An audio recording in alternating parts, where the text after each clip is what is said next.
My name is Tanya Verkitis, and I'm the Executive Director of Physicians for Social Responsibility Pennsylvania. PSR PA uses the voice of health to promote socially and environmentally responsible practices, policies, and programs to safeguard and improve public health.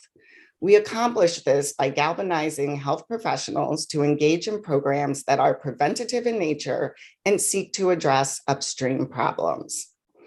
PSR PA is proud to bring you today's Climate and Health Conference. The most recent report from the Intergovernmental Panel on Climate Change once again shed more light on the climate crisis. According to the latest research, we're on a dangerous trajectory that will result in significantly more warming than what policymakers aim for. And the fact that we're not acting fast enough to avert devastating impacts is disappointing, to say the least. Today's conference will focus on mental health and well-being, the evolution of aging gas systems, the built environment, and populations of concern. We hope that you find today's content engaging and thought-provoking. We'll drop contact information in the chat should you wish to reach out to us about anything you hear today. Now for a few housekeeping notes. Please use the Q&A function to send us your questions. Though we'll monitor the chat, we cannot guarantee that we'll see your questions. If you do not get to your question, please note we'll reserve time at the end of the day for additional Q&A. Use the chat for comments and discussion with other conference attendees, and we'll also post links to resources in the chat. Now, with further ado, let's start our first session, Climate Change and the Burden on Mental Health. Moderating this panel is Dr. Katherine Crowe, clinical psychologist and PSR PA board member. Katherine Crowe obtained her undergraduate degree in psychology from Dartmouth College and her PhD in clinical psychology from Fordham University. She maintains active involvement in scientific research. Her work on cognitive behavioral therapy, anxiety, and OC spectrum disorders has been published in peer-reviewed journals, including Journal of Anxiety Disorders, Behavior Therapy, Cognitive Therapy and Research, and Journal of Obsessive Compulsive and Related Disorders. Joining her on the panel is Fox Thompson, founder of Visible Hands Collective, Dr. Gary Belkin, founder of Billion Minds Institute, and Julie Grant, managing editor at the Allegheny Fund. I'll pass it over. Thank you so much, Tanya. Hello, everyone, and welcome. Thank you so much for joining us. We are very excited to have you and to kick off with this exciting panel on this very important topic. It's near and dear to my heart, and I imagine many of you. So I'm going to share my screen now to put up some slides. Hopefully, I'll be allowed to do that. Okay, hold on.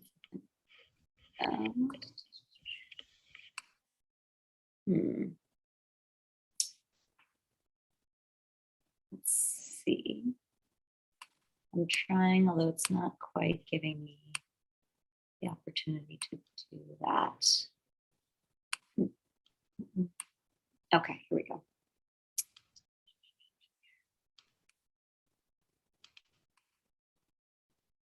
Oh, sorry, folks.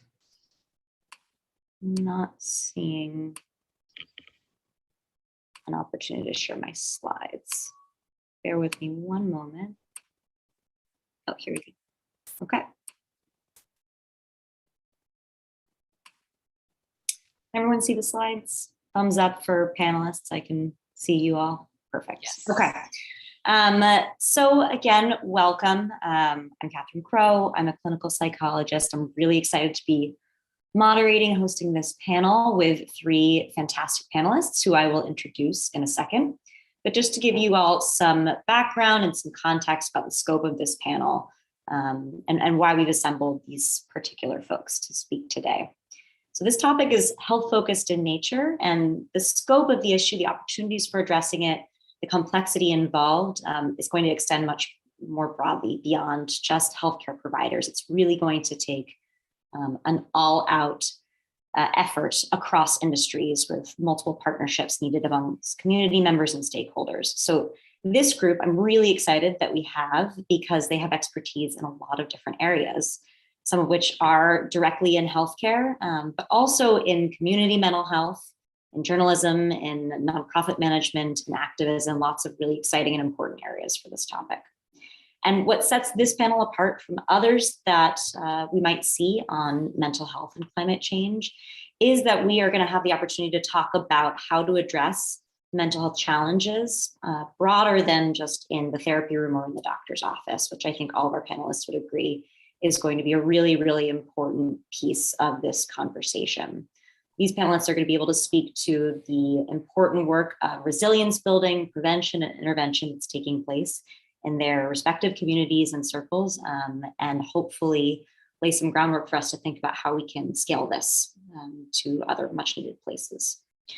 So without further ado, I will just say that this topic is serious and heavy in many ways, and yet we don't need to only spend time talking about the ways that we're brought down by this. I think these panelists can really speak to a lot of opportunities that we have to harness the power of the community and community members. And so I'm excited to for them to share that information with you.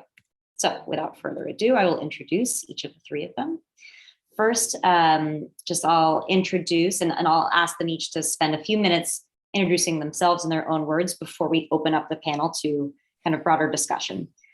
Alice Fox Thompson is a graduating medical student from Geisinger Commonwealth School of Medicine and soon to be psychiatry resident with a passion for public mental health and community organizing. She is the co-founder and program director of the Visible Hands Collaborative, the first training institute for integrative community therapy in the US, which she will tell us much more about. A Pittsburgh native, she pursued her interest in politics at Bates College in Lewiston, Maine. After graduating, Alice spent several years working in civil rights, employment law, and community organizing in Washington, DC and Pittsburgh.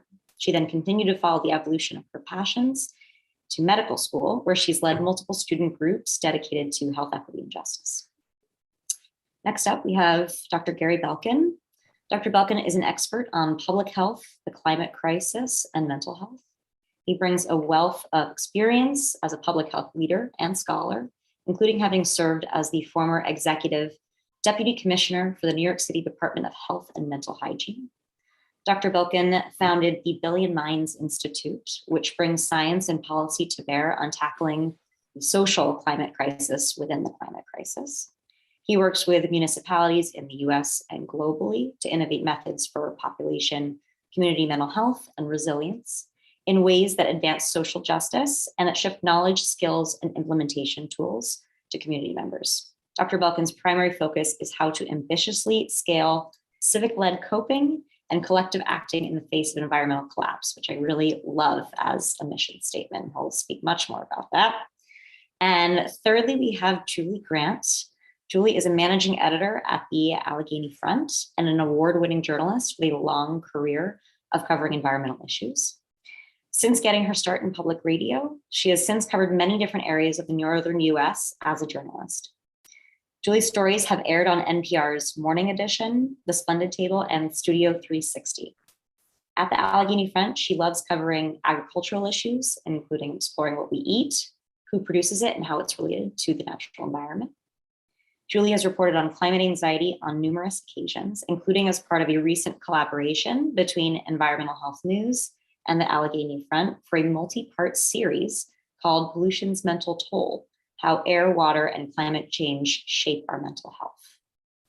So, as I said, I will be giving each of the panelists just a few minutes to speak about themselves, how they arrived at this particular topic. They do many things, and this is sort of probably one area of what they do, but would love to hear from them about what brought them to this intersection of climate change and mental health, and what's their primary focus right now. So Alice, I will ask you to kick us off and let me know when you would like me to advance slides. Hi, everyone. Thank you so much, Katherine, for hosting this panel with some really incredible panelists. I'm so excited to hear from Gary and Julie, who I have met outside of this context because of their incredible work. So really excited to be here today.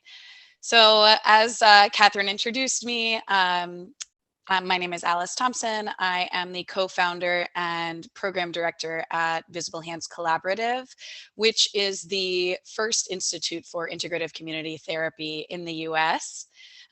You all might be wondering exactly what integrative community therapy is. So I have a couple of slides ready to provide some more information and background on it.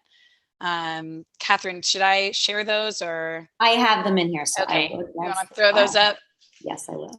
Yeah, so quick background, my passions, as Catherine so elegantly said in my introduction, are really community organizing and public mental health. And as a third year in medical school, my father actually had sort of floated an idea about studying a type of community therapy that came out of Brazil based on a connection that I had, a personal connection to the region. And so I started to look into it, and the more I dug in, the more fascinated I was with this process.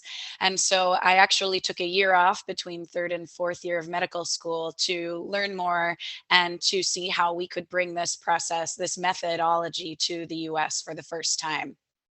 So I'll speak a little bit more about the methodology and give you guys some context about what it is. So integrative community therapy was developed by Dr. Adalberto Barreto in 1986 in the Pirambu favela of Fortaleza, Brazil.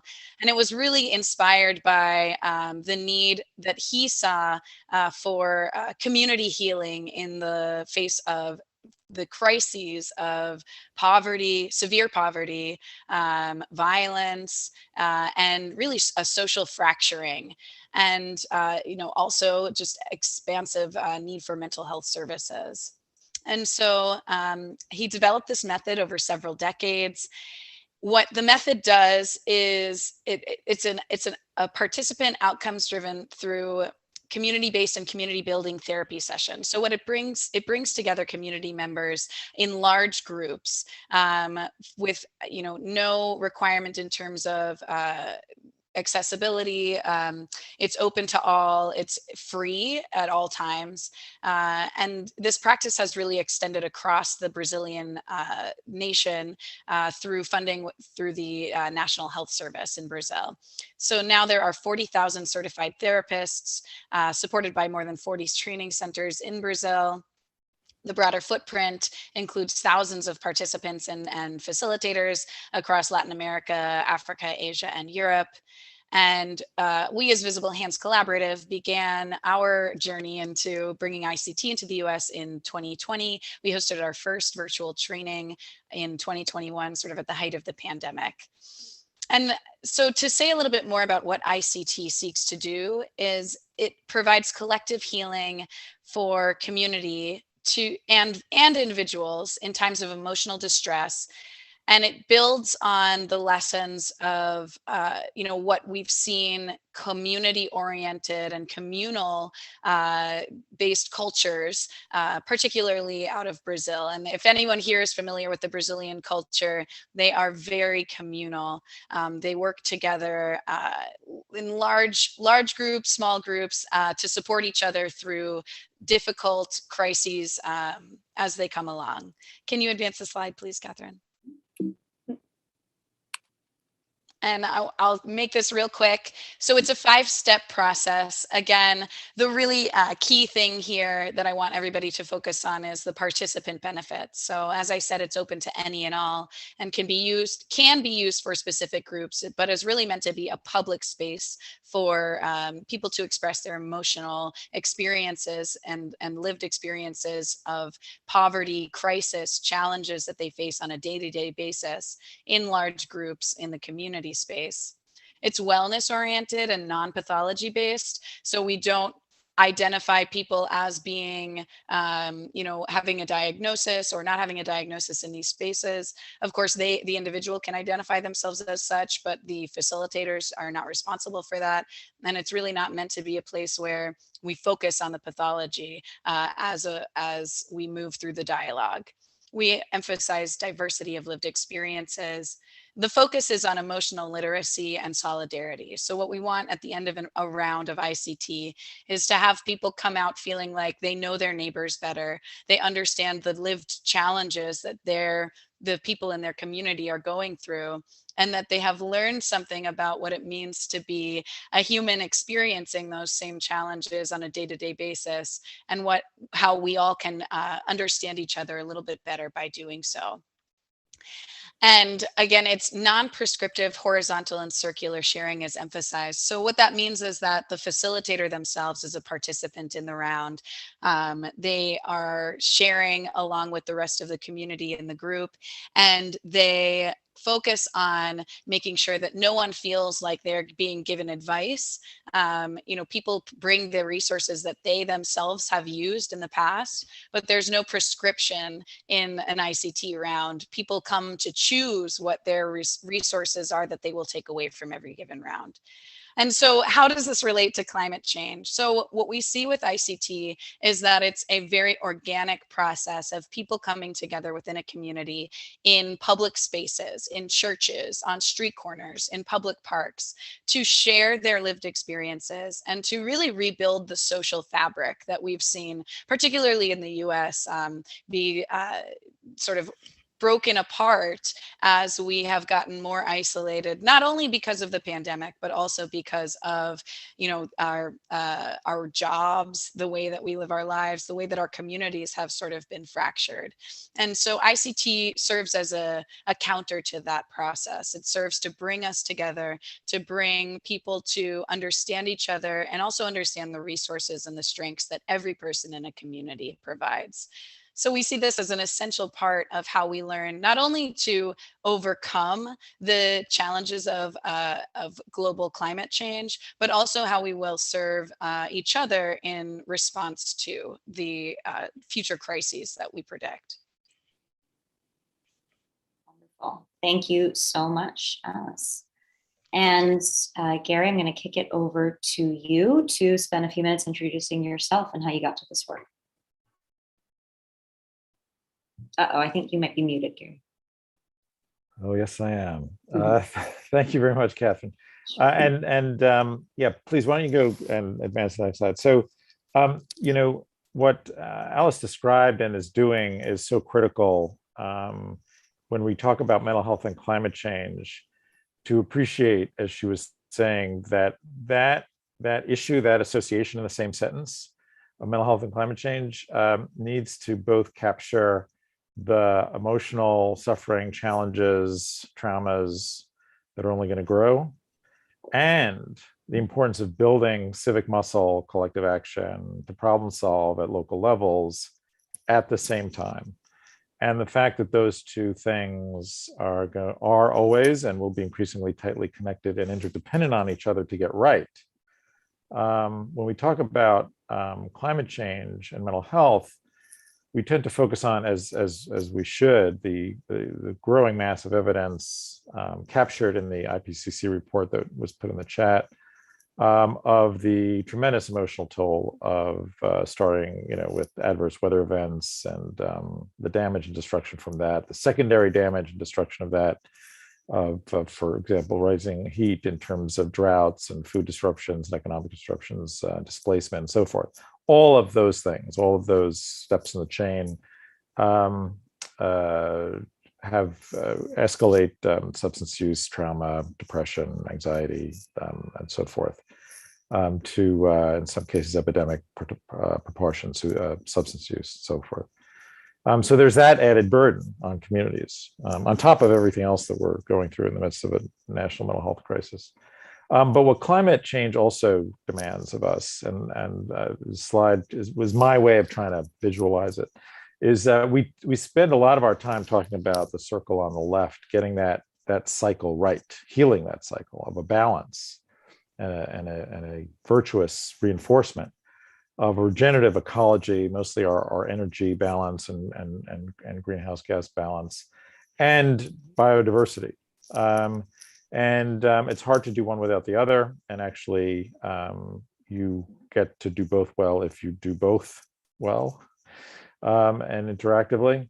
But the ones to make sure that cycle works is us, because we messed it up. And for us to be able to do that, for us to create a nurturing environment, we have to be nurturing to each other. And we have to be up to this challenge, which is going to only be played out in part at a high policy level, but is really going to play out at a ground level in change culture, lifestyles, ways of making livings, ways of going from point A to point B, what we eat, how we turn things on and off. And those are huge social shifts, massive social shifts that we're not talking about and that we're starting to glimpse as, for example, New York State is setting ambitious emissions standards, but can only meet them if they come up with, 250,000 acres to put solar panels. And that gets to local land use changes and all sorts of arm wrestling over what that means to communities. And so it's that civic glue, that social, what I've been calling the social climate, that is really needs its own balance of subjective well-being, coping with, enduring with these changes, but also as ICT and other methods bring together, doing that in a way that builds civic muscle, that doesn't see that emotional toll and that distress as an illness, but actually a signal of a reality check about what the outside world is doing to us and how we have to build our interconnections with each other to take it on. So I've been really focusing on this notion of the social climate, building it out, and trying to challenge the mental health community to step up to contributing to that virtuous cycle on the right-hand side. And one of the ways that I've been thinking of doing that and pushing doing that is the next slide, is based on work that I did when I was deputy health commissioner here in New York City, but really learned from in the global South, which is where ICT comes from, where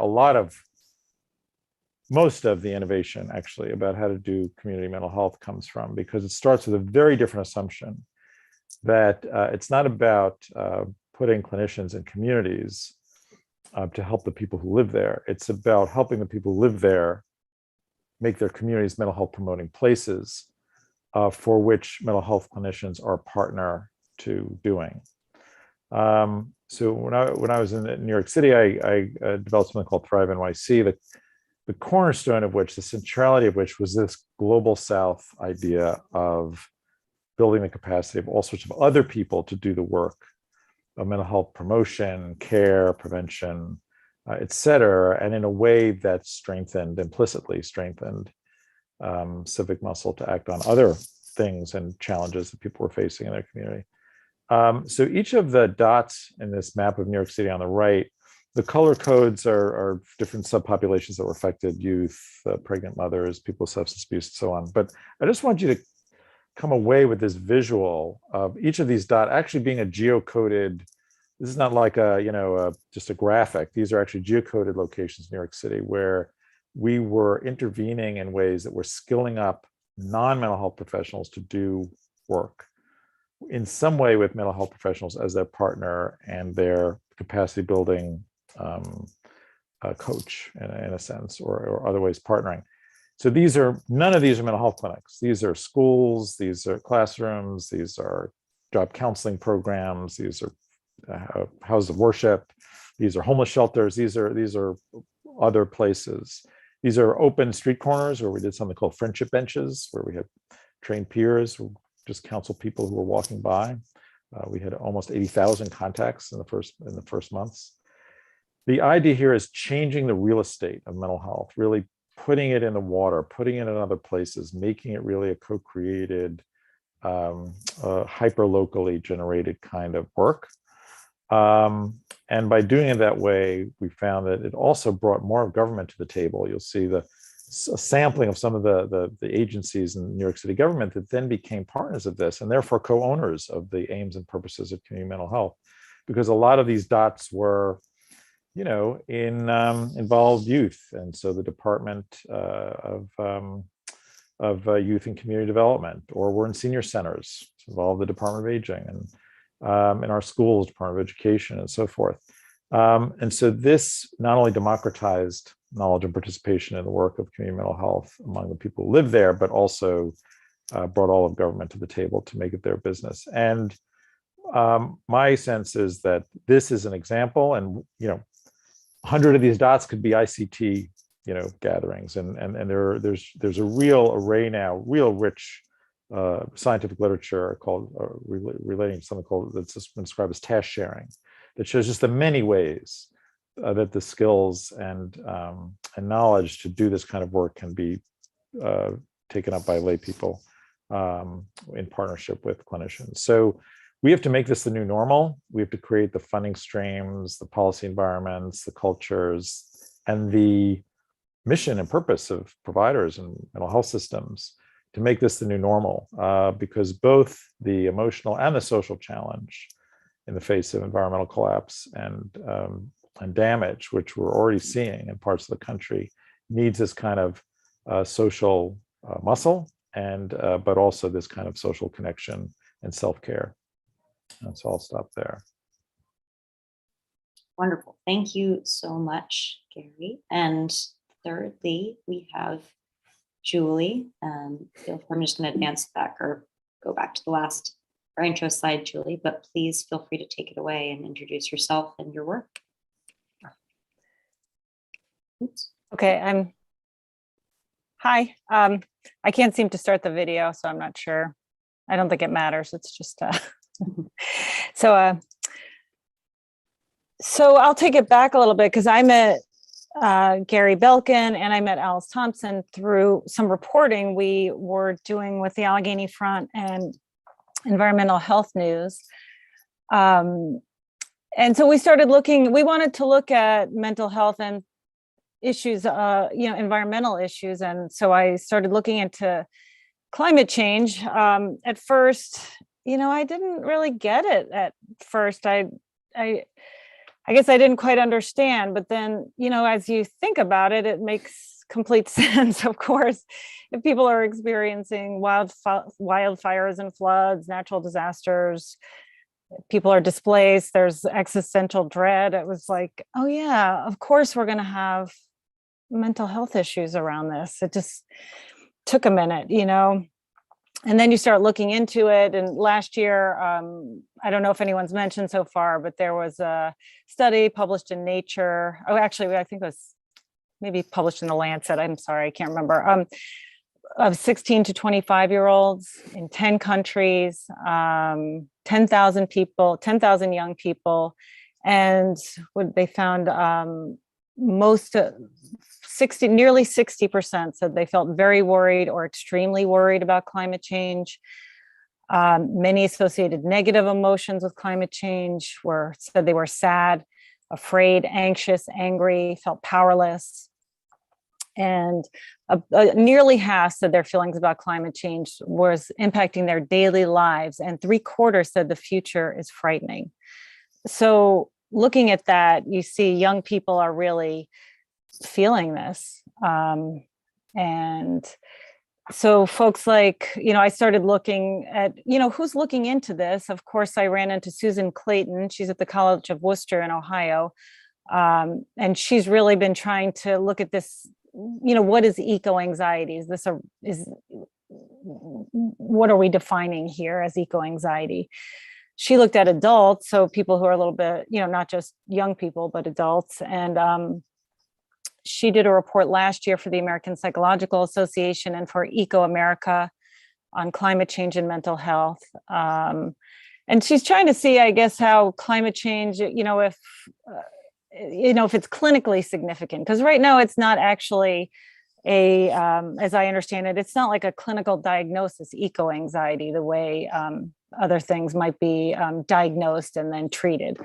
So she's done a number of different studies. In one survey, they talked with 400 adults, asked how climate change was affecting them, and asking whether climate change made it difficult for respondents to concentrate, to sleep, to work, to socialize. And they found varying results. Something like 15, 20, up to 25% of people they surveyed said that at least some of the time they were having trouble concentrating because they were thinking about climate change or were having nightmares, they were crying. There were other impacts that suggest climate anxiety is beginning to have an impact on people's lives. So And again, there was a poll in 2020 by the American Psychiatric Association that found more than 2/3 of Americans are somewhat or extremely anxious about the impact of climate change on the planet, and more than half are anxious about its impact on their own mental health. So it's impacting people. It's starting, more and more people are starting to feel the effects on their mental health. And the question is sort of like, what's to be done about it? I think that's what Dr. Belkin was talking about in the ways that he's gone about working on programs in New York and elsewhere. When I spoke with folks, there was a mental health conference in Pittsburgh last fall, and they're on this issue on climate change and mental health, and only about 75 people attended. So it was not very well attended, I would say. And, people there, the therapists there were saying that they'd never thought about this really. It wasn't an issue. And some were kind of like worried that they hadn't thought about it before. It was pointed out that there were only 75 people there, and for how many therapists there are out there treating people, how many more people, therapists are, according to like the American Psychiatric and Psychological Association, through COVID have become more and more, have more and more people looking for their services. And, if there aren't that many people attending, therapists attending a conference like this, and those who are there are thinking about it, some of them for the first time, how many therapists are just not considering this at all? The American Psychological Association, when I spoke with Elizabeth Haas, she's on their climate committee, and she said, we're kind of late to the game when it comes to looking at this issue and researching and figuring out, should this be a diagnosable anxiety disorder? So, she did point out that they're looking in ways like calling it something like pre-traumatic stress. They're seeing things like, you've heard of post-traumatic stress, but this is sort of being affected by something we're anticipating coming in the future, which makes sense when you think about climate change. Although for many people, it's probably also something they're experiencing now. She also talked about something called continuous traumatic stress, which she said, this is like diagnosing, it's often used to diagnose children who are so neglected, like to the point that they don't actually expect anybody is going to help them. And she said they're starting to see those same kinds of symptoms from people who feel that leadership has just failed so badly on climate change. They're expressing similar symptoms to continuous traumatic stress. So, again, she said there's really not enough research out there yet to clinically diagnose it. There is a lot of research about the impacts of climate change and how it affects mental health. So if there's a heat wave, there's documented increases in violence in an area.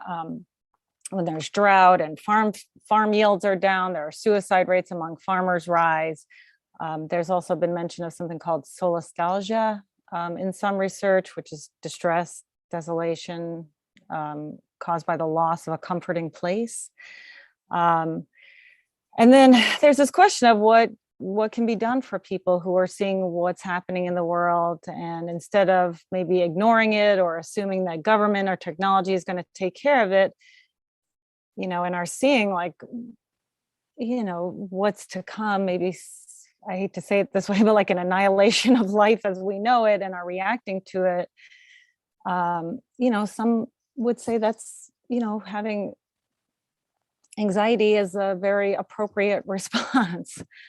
There was a recent article just the other day in The Guardian where the author said there's a danger in suggesting that therapy might help of pathologizing climate anxiety and turning it into a mental health problem that needs to be cured, medicated, or spirited away with mindfulness or talk therapy. And the author said many people that they interviewed were faced with these kinds of reactions from friends and even sometimes therapists. And so some are talking about maybe what might be more appropriate is normalizing the distress. And so that's where I think Gary Belkin's work and Alice Thompson's work maybe comes in about how to start working on this issue. So maybe I would just end there. That was a lovely place for you to end, Julie. You did me a big favor because that's teeing me up for my first question, actually. I know this is a topic that all three of you have spent a good amount of time thinking about and wanted to talk about today. Was just, what, I'm going to advance my own slide. I keep forgetting. It's really kind of about building awareness, this first subject area that I wanted to get into. What is and what isn't climate distress? I know that we don't have a lot of really extensive scientific literature to help us define these contracts in an empirical way. But I'm more curious from your perspectives related to what Julie was just talking about with this danger of pathologizing something versus balancing that with some of the stigma that exists around mental health issues generally, or mental health symptoms generally, and not wanting to talk about it.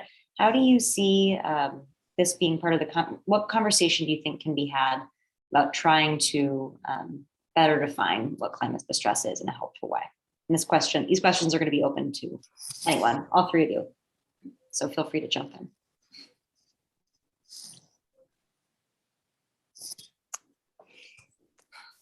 Well, I'll dive in then. So I'm a psychiatrist, but I'm probably the wrong psychiatrist to ask because I've always been skeptical about the value of diagnostic precision and what we do. I don't think it usually helps us much. And I'm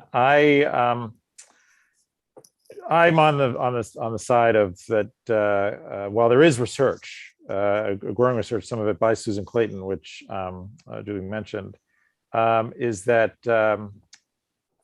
when you in this effort to develop actual scales for what defines climate anxiety, is psychometrically it does seem to be a different kind of anxiety than other anxiety disorders.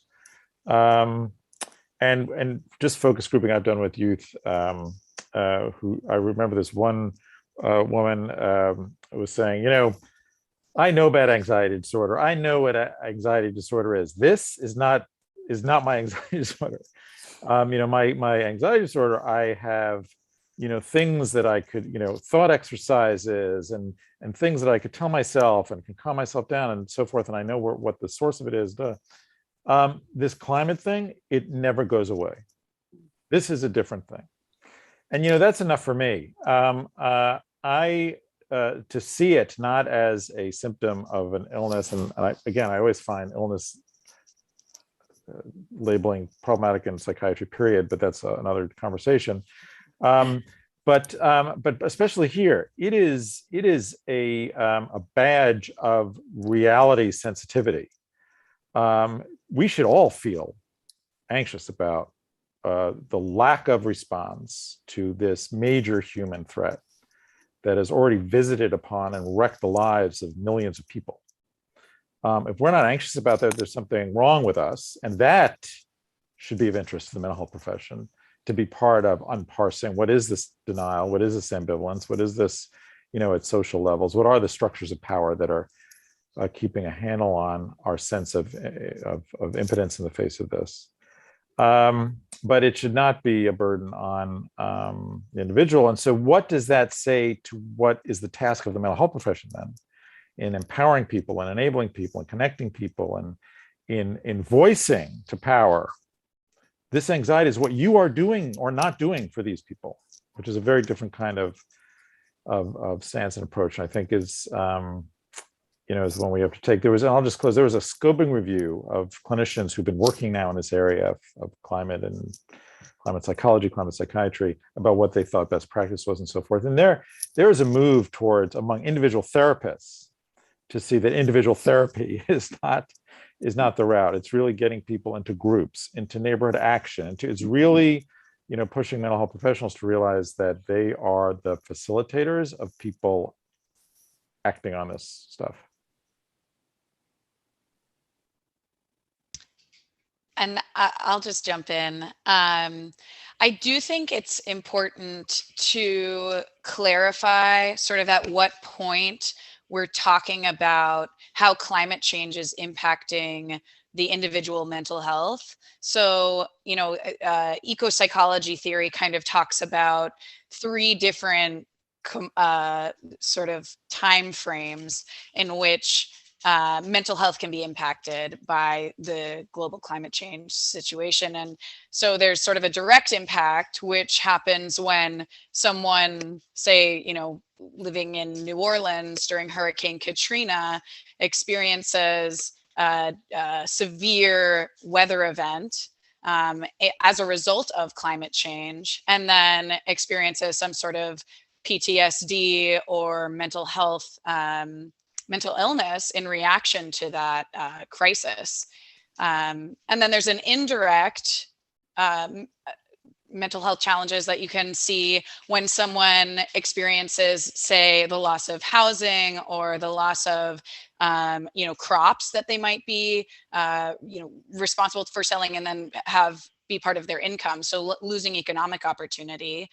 And then there's sort of an overarching mental impact that is more oriented towards the awareness of imminent threats of climate change and the potential for its global consequences without the actual, direct impact on my life and my situation. And so, those three levels, we see people at different levels all across the globe. And so from a global perspective, folks in Tuvalu, who their island is going to be submerged underwater, are experiencing the mental health challenges of this at a much more accelerated and much more direct rate than someone who, say in Pittsburgh, Pennsylvania, has been reading about what's going on in Tuvalu, or, reading about the global ice caps melting, for instance. So those are sort of the different ways in which we see mental health being impacted by climate change. So it's not just this sort of like general vague anxiety about what could happen. It also includes what is happening and what has happened. But I do want to go back to what Gary was saying about, what the interventions are that we've seen were effective. And so there were a couple of studies done by Ojala, I'm not sure how that's pronounced, in 2012 and 2013. And it looked at, they both looked at how children actively cope with the climate anxiety that they're feeling. And what they found was that the most resilient children, the children who were sort of most capable of dealing with their climate anxiety, were the ones who were actively developing their interpersonal skills, like negotiation and conflict resolution, and also actively participating in social and civic engagement, and voicing their concerns, expressing their anxiety, using their voices to impact how this global disaster is going to play out. And sort of to come back to the many interventions that people are bringing now to communities to start to look at this issue and bring people together to discuss. I think ICT is that space where people can come together to not only express their anxieties, but also to build social capital and social networks that allow them to then move towards, policy change, activism that impacts the way that their community is actively dealing with the threat of global climate change. Mhm. Wonderful.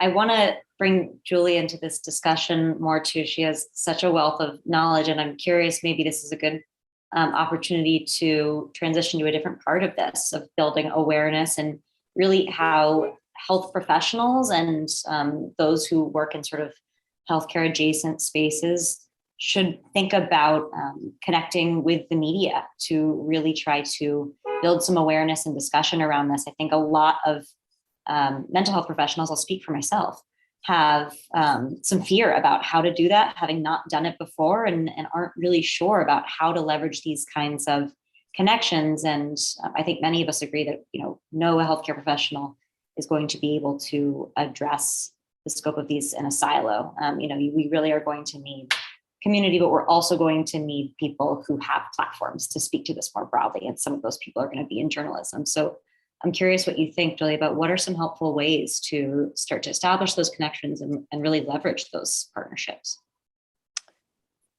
Well, I mean, I guess what comes to mind for me is how much normalizing of mental health care has come through COVID. I mean, as much as this has been a very difficult time, it's also, it's not as stigmatizing to look for mental health care. It's much more normalized. And so I think that's in part, the media getting kind of, when you read X percentage of kids are seeking, are needing mental health care, it kind of, if you're dealing with that at home, it makes you feel a little less like, oh my gosh, we are so in such terrible shape. It's more like, okay, everybody's going through something and we need the experts to help us move through it. And so I don't know. I mean, I don't, just from the people that I've talked with, so this is really anecdotal, but it doesn't seem like most people are going into a therapist. Some people are going into a therapist's office and saying, I'm worried about climate change, but I think it sounds to me like this is just one issue on top of many others. And it's sort of, it's just like everything can start feeling so big until you start getting a little help maybe, and on how to work through things, or how to sit with things, and whatever the advice would be. You're the expert on that. So I don't know. I guess COVID has given us more of a model for how to work to, how the mental health community and journalists can work together to educate people on how to get help. I don't know. I was really, I was very, I don't know if excited is the word, but like, I was really glad to see the work that Gary's doing and Alice and her father are doing, to say like, okay, there are people trying to work on this. And because it just sounds to me like this whole idea that people are going to need each other and are going to need to be able to talk to each other. And here we are in the society that, at least for a while there, seemed like it was very difficult for people to have conversations. I don't know. It feels like maybe it's getting a little better, but just, I don't really know. So I think these kinds of efforts of people looking out for each other more, people learning to talk with each other, to understand that, it's just another human there that is going through some of the same things that you are potentially. I don't know how you get the word out about that, but I think more talk about, there's a lot more talk about kindness out there, and maybe it's just the circles I run in, but it seems like it seems that way. I don't know. Maybe someone else could chime in. I just want to add, and that I think is a really helpful answer. And the model of COVID, I think, is really appropriate to start that conversation, put the idea in people's heads that there's less aloneness in this, there's less isolation in some of the feelings folks are having. I do want to just, for the sake of time, because we have so many things we could cover, I want to jump ahead a little bit. There are some other buckets here that I wanted to get our panelists' perspectives on. They already spoke a bit about this in their sort of introductions, kind of just what does it look like to see examples within our communities of really impressive resilience building and support building. And we could talk more about that. One piece that we haven't gotten to talk about that I wanted to just jump to maybe before coming back to this was something that Gary alluded to, is just really how do we start to build more structural support around this? We have clearly some amazing ideas from folks already working on this. 3 of them are right here in front of us. And we will need to create communities that support and move forward some of these ideas. So how do you think it might make sense to start pursuing that kind of agenda and partnering with local government and public agencies? So I was able to convince the mayor of the city of New York to put a lot of money into those kind of dot building. And that was because of a personal commitment that he had. And it required really trying to change habits in government to work across those agencies, for those agencies to see themselves as community partners, not community deciders. And it was just a lot of habit changing. The biggest habit challenged sector, though, was the mental health system. Community organizations got this right away, and it's like, where have you been? When we did seed funding partnerships between behavioral providers and community-based organizations to do this kind of test shared work, and we gave the money to the community-based organization to set the aims, pick the partner they trusted, try to keep the agenda theirs. But we provided a sort of support environment as government to technical assistance and help coach folks doing these things. The folks who needed the most handholding were the mental health providers. But I had one psychiatrist tell me at a youth program where there were peers coaching and even sometimes suicide counseling younger peers, kids who were homeless, for example, dropped out. And the psychiatrist told me, if you told me that I would be supervising an on-clinician who was counseling another kid that I would never see, I'd say you're crazy. She said, it's been the most gratifying work of my life. I reach people I would have never reached before, and 10 times as many. And it really is, the way we need to go, but we have to realize that means structural change in commitments and revenue streams and revenue sharing across parts of government to do it, a real credibility with communities that they're going to partner in this way, but really bringing the similar structural change on the health delivery side to if we're going to have clinicians as partners, which is not always necessary. I mean, a lot of these tools and methods, there's a proliferation now of lay-led neighborhood, good grief network and climate cafes, lots of, ICT could be a lay-led work. So they don't need us. But when it gets hard and often to do really well, to dive deep into really difficult stuff, it's helpful to have clinicians as partners, and that means thinking of ways that we train them and acculturate them and have revenue streams to support them to be partners in that community. So it really does take a new ecosystem of support if we're going to really be serious about investing in the social climate.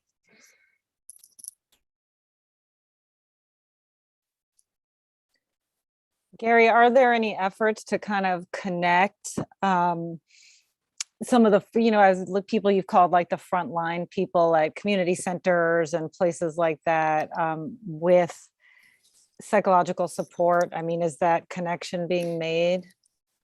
Yeah, I mean, I'm working with some networks of environmental justice organizations. How do we prove the concept of ways that this can be templated and scaled? I pulled together the mental health professional organizations, the American Psychiatric Association, Psychological Association, et cetera, social workers, representatives, and something I call the Social Climate Leadership Group. How do we normalize this role for clinicians in how we train and who, and I would say that when I would talk about this sort of, new normal, how we get there, before COVID, I would get polite looks because I worked with these people before. I think COVID has really, another aspect of COVID is not just destigmatized, the need of mental health issues in general, but this social approach to it is, we saw in COVID what happens when the social fabric cannot take it. I mean, we couldn't even wear masks for each other. And we have rates of emotional distress, substance use that we have never seen.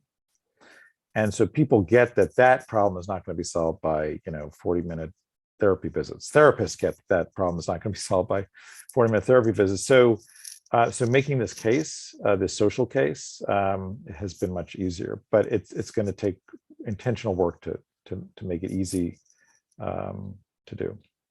Mm-hmm. And I think one of the sort of conceptual ways that we can help people start to think about this in a sort of new paradigm is to really approach it as a preventative measure, right? So I think people have been talking about preventative health for a long time, or at least a couple decades now, but people really don't talk about preventative mental health services. Yeah. And I mean, I think that's possibly because that includes literally everything, from housing to employment to, families to you name it, it impacts our mental health. But I think psychiatrists and mental health professionals have been sort of traditionally called in when there's crisis, when there's active mental health issues that have arisen to the point where somebody needs additional help. And the idea that I think Gary and a lot of this work about connecting people is meant to happen before. It's meant to happen before those things, before we reach crisis level. And I think, the opportunity to start connecting community is also the solution to why we can't figure out how to wear masks for each other, or why we haven't figured out how to mitigate some of the, extensive natural impact that our society, the US, not just every country, but like the US specifically, has on the environment. It's because we can't decide that everyone around us is also as important as us. And I think that, being able to do that without the label of being mentally unwell, is really where we start to engage communities without having them feel like we're clinicizing them, we're pathologizing them for feeling very, very, normal ways about a global crisis. So I think it's bringing that preventative approach to mental health, and using that stigma or the reduction in stigma to say, like, yes, we can talk about preventing mental health issues without having it be about meeting with a psychiatrist or being in a clinical space. I love that you took the conversation in that direction, Alice, because that was really my bigger question when I put don't we have bigger fish to fry, which is not something that I personally think, but it's just it's a message that I think would probably be easy to buy into, that, okay, yes, mental health is important, and there might be a temptation to say we can deal with that later, or that's kind of a secondary issue. We need to actually stop the burning of the planet, which is true. And I think that it's important to get away from that kind of either or mentality. I think there's a lot of really cool and exciting research to show co-benefits of environmental interventions that also happen to be mental health interventions, as you're talking about. So trying to emphasize that message of kind of like prevention and co-benefits, I think is really, really powerful. Yeah, and that bigger fish to fry point is really is very real. This whole Thrive initiative, $1 billion investment, very exciting, totally innovative, huge community buy-in, stalled because of that kind of blowback. Wait, there's still homeless guys on the subway. What is this foofy stuff you're doing with kids? And I think it shows how, unfortunately, the mental health profession has taught our culture that mental health is actually a very narrow, disease-oriented, specialized, focused enterprise, rather than actually very integrated with these larger issues.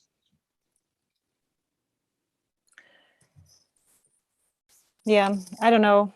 I don't know. We often talk at home about how can kind of a sick society in this way, if you don't have like sort of your mental health as a society, how are you going to work together to make decisions for the society that are in the society's best interest? So, and one way, also speaking of government, I'm sorry, Alice, go ahead. I've been using this phrase, we need democracy therapy.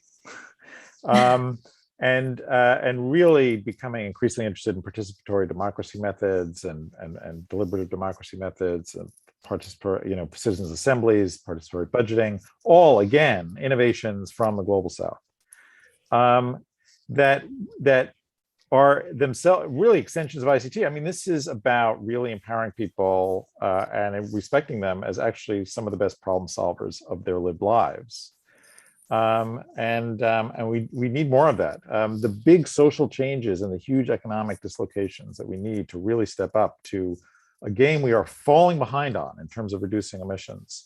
The political process, I think, has shown itself incapable of being bold and honest about and cutting to the chase of what is so painfully obvious that we need to do and that we know what to do. This isn't a hard problem. It's a huge problem, but we know how to do it. If it's really political will and interest that's in the way. So let's let other people decide, and we'll all feel better if we do that. And so, Gary, I should hook you in with my partner who's studying deliberative democracy in Brazil. But I did just want to say, just real quick, that what Julie was saying about the sick society, you know, how do we as sick individuals help fix a sick society? The assumption that we have in terms of our approaches to mental health is that we don't need other people to be well. And I think that's the biggest myth of all of this, is that when we're mentally ill, that we need to be siloed off away from other people to deal with our individual problem with maybe one other person or a small team of professionals. And then once that's all been dealt with, then we can be re-exposed to society as our perfect selves. And that's just blatantly not true. We are social creatures. We need other people in order to understand ourselves and to understand what's going on around us. And so, you know, if we want to talk about a well society, that means integrating people who maybe experience mental illness, but bringing people together to heal together. Healing doesn't happen alone. It happens with other people. Wonderful. Thank you so much, Alice. We're right at our time. I wanted to just get in. I wanted to get in some questions from the audience, but I wish we had the time to cover it. Otherwise, we're going to back up the rest of our conference. So I will just say there's many more things that we could ask these panelists about. I wanted to ask them, you know, where to next? Where's your work going to take you? But I think PSR is planning some exciting additional opportunities to have these kinds of conversations. So please stay tuned. And thank you to all our panelists and all of you for joining us today. Thank you. Thank you so much. Thanks for having me. Thanks. Great to see you all. I'd like to say an additional thank you to our panelists and moderator for a great discussion and for sharing your thoughts on addressing eco-anxiety and pre-traumatic stress, my new term, through task sharing and social caring. I agree we should all be feeling some anxiety about climate change and also building our resilience by collaborating on a climate response while also sharing our experiences. I'll give everyone a 4-minute break. Our next session will begin at 1:10.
Thank you, everyone, for sticking around. Our next session is climate change and children's health.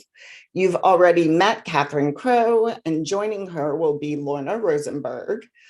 Lorna has recently retired from 36 years at the U.S. Environmental Protection Agency, having focused on Superfund, strategic planning, green and healthy buildings, and children's health during her long career. From 2003 to 2006, she was on loan from the EPA to the Delaware Valley Green Building Council, where she served as their founding executive director before returning to the EPA. Lorna is currently the Healthy Buildings Program Manager at Women for a Healthy Environment.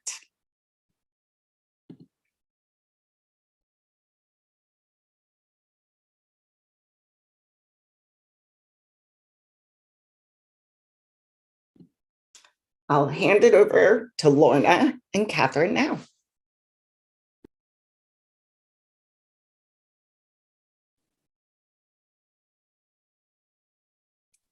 Lorna, are you here? I am here. Wonderful. Okay. Okay. I think I think Lorna is going to kick us off today with our topic, and I will let her share, and I'll be sharing after her. I'm getting a Zoom message that says I cannot start my video because the host has stopped it. I don't know if that. Aha, here we go. Okay, great. I don't know what that message is about. Let's do a little screen share and make sure that I have that up, and take me a second here. Hang on one moment. And I will have this ready for a screen share. Anyway, thank you all thank you, Tanya, for that very lovely introduction. And I am happy to be here in this new role with my organization, Women for a Healthy Environment. We are based in Pittsburgh. I am based in Philadelphia, and one of my roles is to help set up their Eastern Pennsylvania operations, and we focus on healthy schools, healthy childcare, and healthy homes. And let's see, I should be able to screen share now. Can you see my screen share, Katherine? Yes. Okay, great. Then we'll start the slideshow. So I'm very happy to be paired with Katherine because she's going to do a great job on, let's see, I'm trying to get the slideshow to begin from the beginning. Here we go. Thank you. Okay. Because she, as you already know, has dove in very nicely to the mental health impacts from climate change, but I'm going to cover a list of and background on the health impacts of climate change, mostly on adults, because there's not a huge amount of research, if much at all, on the impact of climate on children's health. So we're going to sort of look at it from a global perspective about what's happening around the world, what the impacts are going to be, what's happening in Pennsylvania, how it's going to impact kids, and what we can do about it. Since this topic is somewhat depressing, we've already talked about that a little bit in the last session, and I wanted to give folks an opportunity to think about how you can take matters into your own hand and things that we can have some control over to deal with this whole situation as it's coming forward. In the last slide, that when Katherine was the moderator at the last session, there was a young woman on the photograph that had a backpack that said, "Time is running out." And certainly we can look here at this quote from Greta Thunberg who's the Swedish young woman who's now 19 and is the Swedish activist.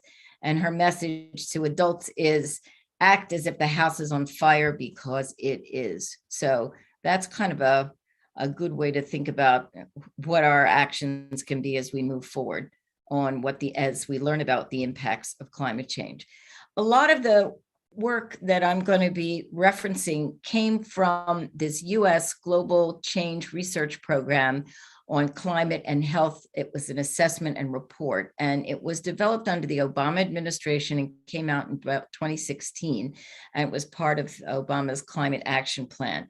The reason I like this report, maybe because I'm a former Fed and an EPA rep, is that they got numerous agencies together from the federal government to sit in one place and think about and research this issue together. Not an easy task, having been at the EPA, I know that. So here it is that the EPA, the Center for Disease Control, National Institute of Health, NOAA, National Oceanic and Atmospheric Administration, HHS, USDA, they all got together to help look into the research for this particular health assessment report. So as the climate is changing around us, and we already have a good sense of this and feel it, although today is such a gorgeous day, I'm welcoming whatever climate impacts there may be today on April 15th, that temperature-related death and illness is going to increase, and we'll explore that a little more. There will be changes in our air quality. We know that extreme events are going to happen, whether they be tornadoes, hurricanes, flooding, all that's on the offing. We've seen it already. Vector-borne diseases are going to increase, and water-related illnesses are also going to be on the rise, and food safety, nutrition, and the distribution of food is going to be a serious issue that climate change will impact. So here's some data about the increase in temperature-related death and illness. So in this chart that you see here, these GFDL and Micro 5 are actually climate models that are used by NOAA and other organizations. And here we're looking at the delta, the change in death rate. And you can see that that is going up no matter which model you look at. It's way going up for heat-related deaths and illness.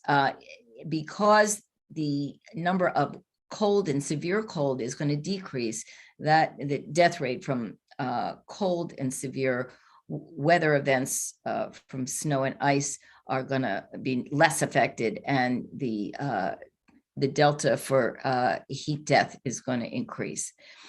Certainly older adults and children have a higher risk of dying or becoming ill from extreme heat.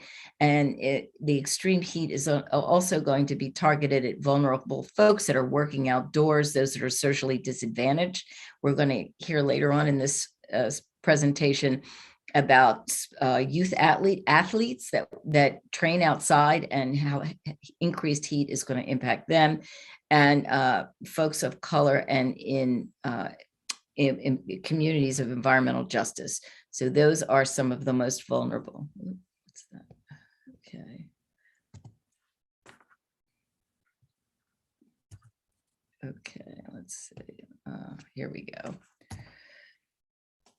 Air pollution is another way that climate change is influencing the air that we breathe. Meteorologic conditions are going to become increasingly conducive to forming ozone, and ozone adds to asthma triggers. Ozone can cause breathing issues and result in, to some extent, premature death, more hospital visits, and lost school days. That's from the premature ozone. And then when ozone levels increase, and that can happen with wildfires emitting more particles and more ozone precursors, that the increase of premature death and chronic lung and cardiovascular issues as related to respiratory health are going to be impact. The air pollution issues, and we know this from the wildfires that have happened in California and the westerly winds that even come as far east as Pennsylvania, they worsen allergy and asthma conditions as temperatures rise and the precipitation patterns change. We have an increase in carbon dioxide, particularly from the wildfires that have happened in Colorado and California. And again, that impacts more allergen and asthma triggers and reactions. Extreme events on human health. Well, we've got some clear pictures here of obviously a hurricane or very severe storm event. And then on the bottom picture, the result of that, that the issue in terms of health, of course, many, but power going out, water and water transportation, water and quality, and obviously too much quantity, transportation, roads being blocked, communication systems down. Not only does that impact mental health, but it also impacts physical health for those that can't get medication, that don't have access to doctors or emergency hospital care, and it becomes a real challenge, particularly for those who are already vulnerable, people with chronic diseases, people that have issues regarding their mobility, that those populations are especially impacted by these extreme weather events. And that also, of course, extends to children and low income, and also pregnant women and older adults. So these extreme events, whatever the event may be, whether it's heat or tornadoes, hurricanes, floods, windstorms, all of the ones that are listed on the bottom of this chart that you see in front of you, that they, over the next 10 years, now this was done from 2004 to 2013, the data is a little old at this point, but during that 10-year period, you can see the increase in total fatalities from these issues, and that is continuing to rise, of course, as these weather events become more frequent. And of course, there's a tremendous loss of dollars from dealing with these issues. Hurricanes clearly are at the top of the list, but heat waves and heat sensitivity is going to be another one that's going to keep bringing the cost up, as well as tornadoes and flooding. And this is USA data, so it's really going to impact all of us, because essentially we all have to pay one way or the other. I mentioned before that one of the other items on this list is this distribution of vectors and vector-borne diseases. Climate change, the warming climate is creeping up in this country from the south up towards the north. And what that does is it makes conditions much more desirable for ticks, for mosquitoes to be present all over higher areas of the mid-Atlantic and the Northeast than they had been in the past because of our warming climate.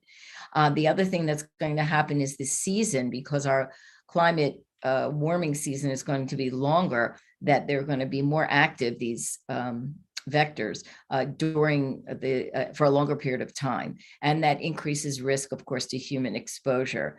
And that could be whether it's from Lyme disease, or mosquito-borne West Nile virus, that becomes an issue. And then on top of that, more toxic pesticides are then used to try to eradicate the ticks and the mosquitoes. And once you get that, you get more exposure, human exposure, to more chemicals that eventually goes in the water. And there's more opportunity for exposure for us and for our environment. So that's really an issue and something that we're all going to have to think about.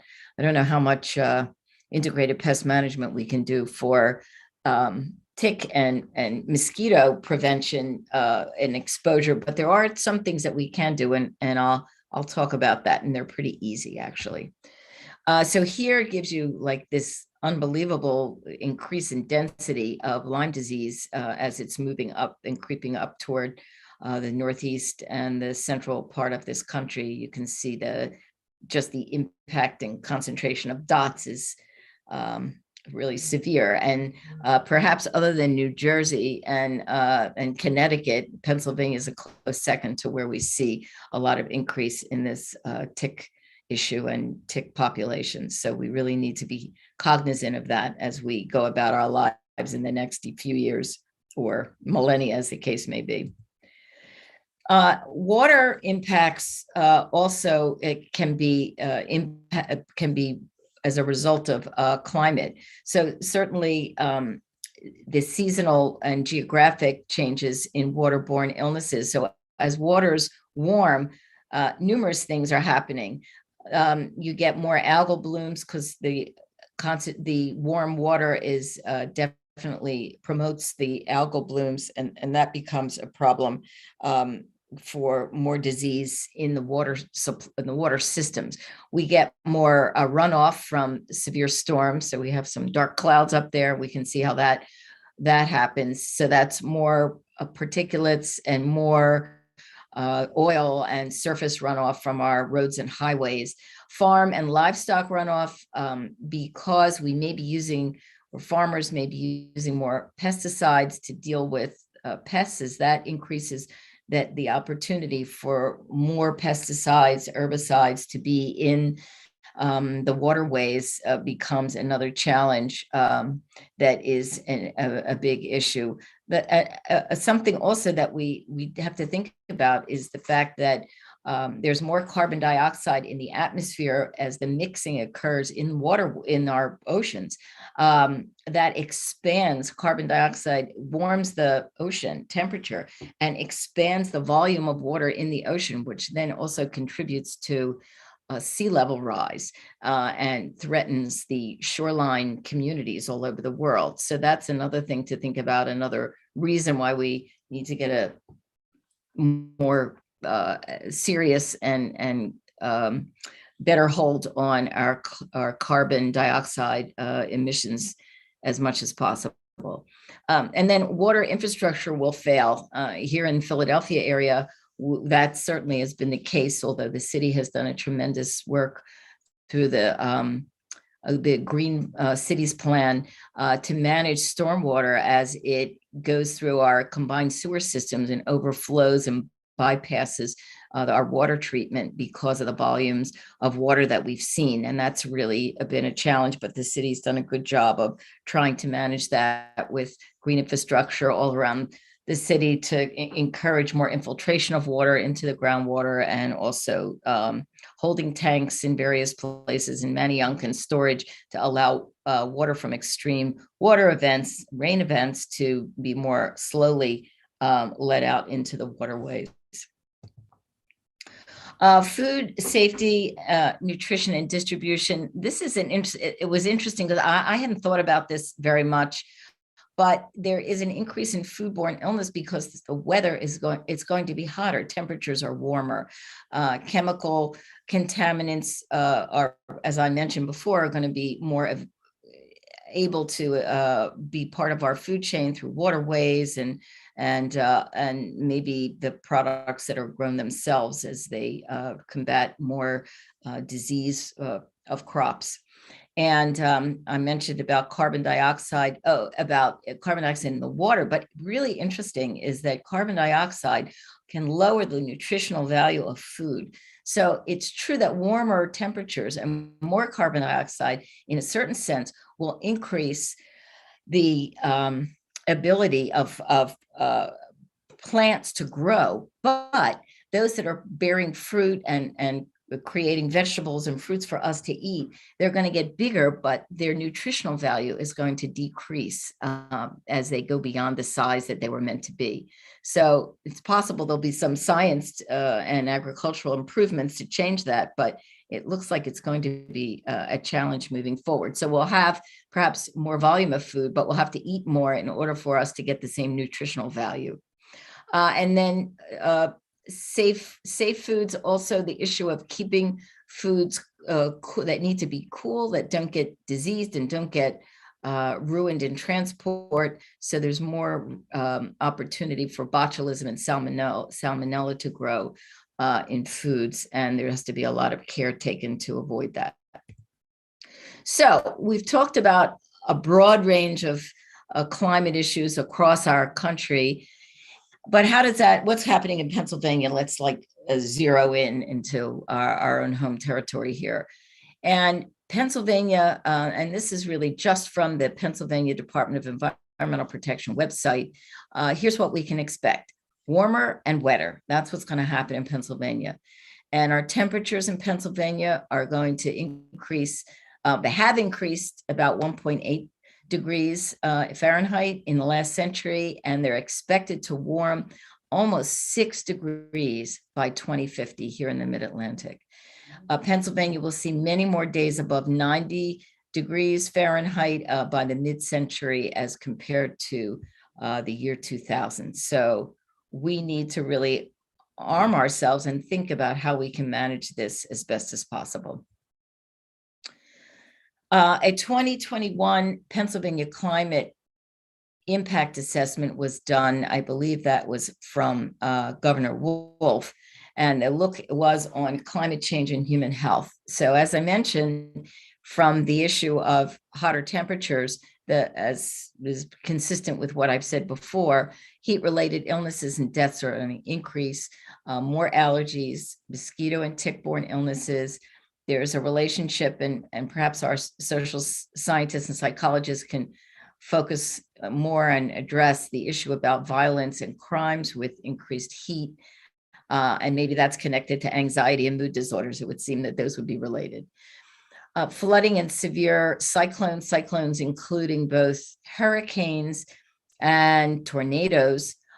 They, of course, disrupt critical services. They make driving conditions hazardous. We talked about contaminated water, but contaminated floodwaters. So even where there's flooding that happens, and I don't know if folks recall, but from Hurricane Sandy, there was a lot of flooding on the New Jersey coast where there were storage of toxic chemicals that are stored for transport out on the ports. And when that flooding happens, they can get into they can get into the waterways, which is can be pretty detrimental. There's also challenges with decreased indoor air quality due to mold growth. So that causes, again, asthma triggers and allergens. And then, of course, from flooding, there's tremendous mental health impacts that I know has been and will be covered. But what we know, I mean, I know that this topic and my presentation was called Children's Health. I really haven't spoken very much about children because there's not a lot of data out there at the moment that I could find. There may be that others know about, but I was not, in my research, I was not able to find a huge amount about the impact on children. But we do know that in terms of environmental health for children, that they are not little adults. Children eat, breathe, and drink more relative to their body mass than adults do. So that makes their ability to be impacted by these climatic changes much more, makes them much more vulnerable. Their natural defenses are less developed, things like a more permeable blood-brain barrier. They have less effective filtration in their nasal passages. Their skin is more permeable than adult skin. They have lower levels of circulation of plasma proteins, and they're developing. Their systems are growing and evolving, and they can be harmed by not being able to be kept safe. Also, in terms of environmental toxins, children that are exposed to the same dose of environmental toxins as adults, of course, are going to have a way proportionally greater exposure than adult. And that picture gives you kind of a sense of what that might look like. A child born, this was some data that I came across, born in 2020 will experience 7 times more extreme weather events than one born in 1960. And who's most vulnerable? Well, we know that environmental justice communities are most vulnerable because oftentimes they're situated in flood areas and they're more impacted by the floods that will happen. They often don't have air conditioning as accessible. So as heat and temperature rises, if you can't get cool, then you're more vulnerable to the heat impacts. Access to medical care can sometimes be an issue.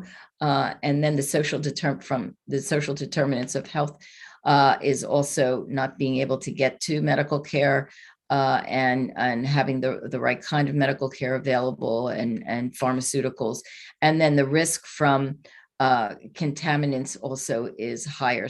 Generally there's higher air pollution in environmental justice areas or other environmental hazards. Student athletes, I gave a shout out to that before, but let me mention again that student athletes, they do outdoor practice times. They should be scheduled early or late in the day. They should have sufficient hydration and sunscreen and the right kind of clothing for skin protection. Another thing, and the psychologists and psychiatrists mentioned this, but knowledgeable doctors and pediatricians to diagnose or consider climate impacts as part of their diagnosis when they do examinations for kids that come in with issues that could be related to severe weather conditions. So I heard a Dr. Patel from California at a conference last week, and she's a pediatrician, and she talked about asking your patients about including what's your energy situation like? Are you energy insecure? Maybe the child's guardian or parent rather than the kid themselves. Are they drinking contaminated water, or is their water clean? Is their water well water? What kind of diet and knowledge to understand what the community is providing for this child, to see how that child may be unbalanced in their impact from changing weather conditions.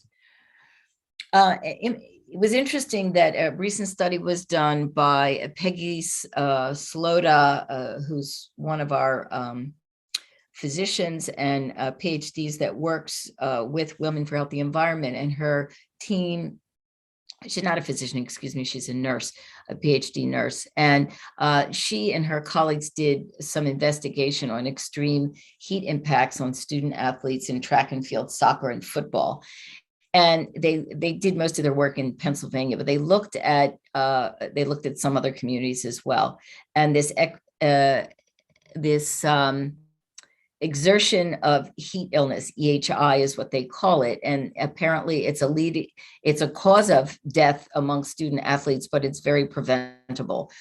Coaches are supposed to have plans for how to manage incidences that happen outside when they have their students with them. And only 50% of them really have these plans and are schedule their activities closer to the climate and what it's happening out there. And these are some, there's a list there of issues that can happen that are signs of heat illness. And the idea is to work more with coaches and make them aware that they need to be cognizant of these issues and prevent them from happening for their students. And one of the things, this is a prevention list, but one of the really good things that they can do is to sign up for something called airnow.gov.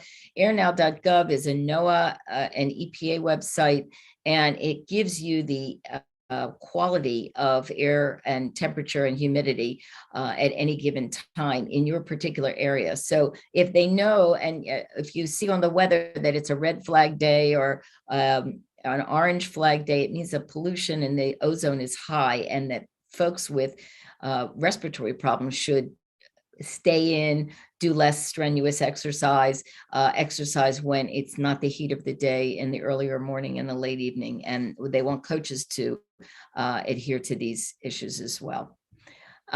So what can we do to protect our kids? And there are things that we can do as we know all these changes are going to happen. Really be cognizant of allergy and asthma for your child and their sensitivities. Check for ticks after they play outdoors. Download the airnow.gov. I mentioned that there's an app on your phone so you can have it with you all the time. Be sure that children play in areas that have shade and shade cover, whether it's leaf trees or some kind of a tarp. That's really important. Bringing water and talking to your pediatrician about how climate could be impacting your children's health. Just a few other tidbits for getting your homes and schools ready for climate. The logical things about sealing roofs and windows to make sure that they're safe, having air conditioning available if you can get it, directing downspouts away from your home or your building so that you don't get mold Check for standing water. Jump to the next column there, but check for standing water that can breed mosquitoes. So make sure everybody knows, turn over those buckets, turn over those, whatever you may have outside that collects water, that's good breeding ground for those critters. And plant trees and shrubs for shade, and try to keep a barrier. One thing one can do between lawns and wooded areas to restrict the tick migration. And with that, I believe I am probably over time, but I wanted you to know this is a way you can contact me, Lorna Rosenberg at Women for Healthy Environment, my phone number. And I believe I'm going to hand the baton over to Katherine, and then we're going to take questions at the end. Wonderful. Thank you so much, Lorna. Very informationally packed presentation that you gave there, and a great overview of what we understand about the impacts of climate change on children's health. So I'm going to take our conversation into a somewhat of a different direction, still about children and climate change, but hopefully Lorna's presentation gave you all a good foundation for a lot of the didactic piece. And I wanted to talk a little bit more about what it looks like when we're trying to understand children in our daily lives, whether they're a part of our family or community, or whether we work with children as professionals or healthcare providers, and think about what's going on for them at different stages of their lives. How are they understanding climate change? How's climate change impacting them? And how do we talk with them? As anyone who joined the first presentation probably knows, I'll repeat it for those who are joining us now. I'm Katherine Crowe. I'm a clinical psychologist, and I work primarily with children and adolescents in my clinical work. And it's not exclusively focused on climate anxiety, but I do have plenty of youth coming in to see me who bring this in as an area of concern. So it's something that I work with clinically, and I also work with in an educational and research capacity. So I'll put my slides up now.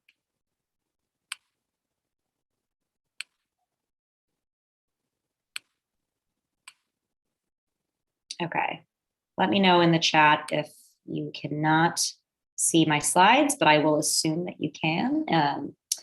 So like I said, I will be talking about children and the changing climate, although I will be talking a little bit more about what's going on from a developmental perspective, because we see that different stages of the developmental span are going to confer different levels of cognitive understanding about climate change for kids, emotional understanding and responding, and health vulnerability in the context of climate change. We really need to be we really need to be cognizant of these important differences when we're interacting with kids. If we paint kids as sort of a broad brush of here's how you talk to kids about climate change, that really does kids and yourself a disservice, because a 4-year-old is very different from an 8-year-old, is very different from a 17-year-old, not to mention they're all individually different from each other and their same age peers. But just broadly speaking, developmentally, there are really critical differences to be aware of. So we're going to dive into that a little bit more today.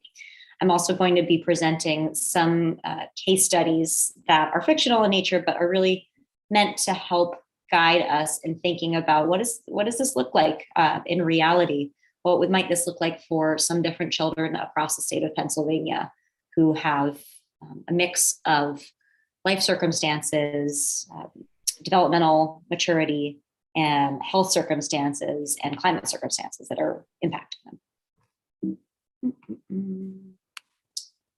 Okay.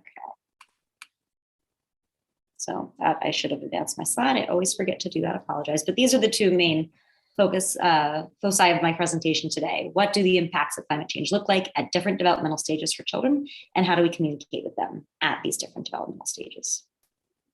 I'm going to start out with early childhood.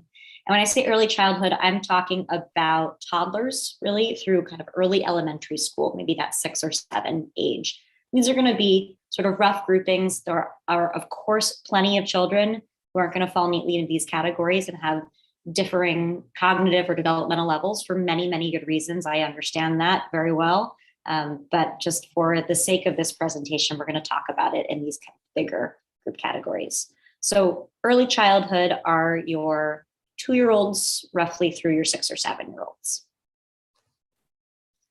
And for each of these developmental spans, I'm going to talk a little bit about what we know about cognitive, emotional, and social development at these ages and why this is important to understand for climate change and how we're going to interact with kids at this stage.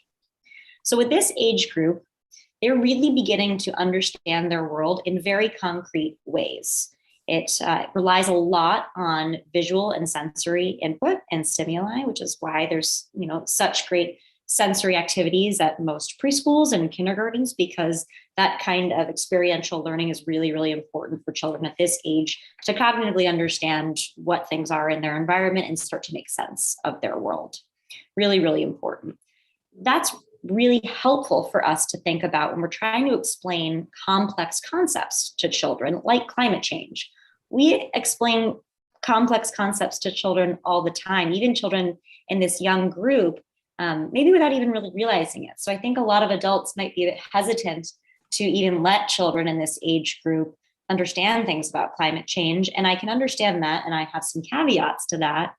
At the same time, I think there's a lot of opportunities here to just help children lay the groundwork around understanding what their natural world looks like. And you can use this with examples in your everyday life with kids. So children are most likely going to walk past flowers at some point in their days or weeks or months. Hopefully that's an often occurrence for them, but most likely they're going to pass flowers somewhere.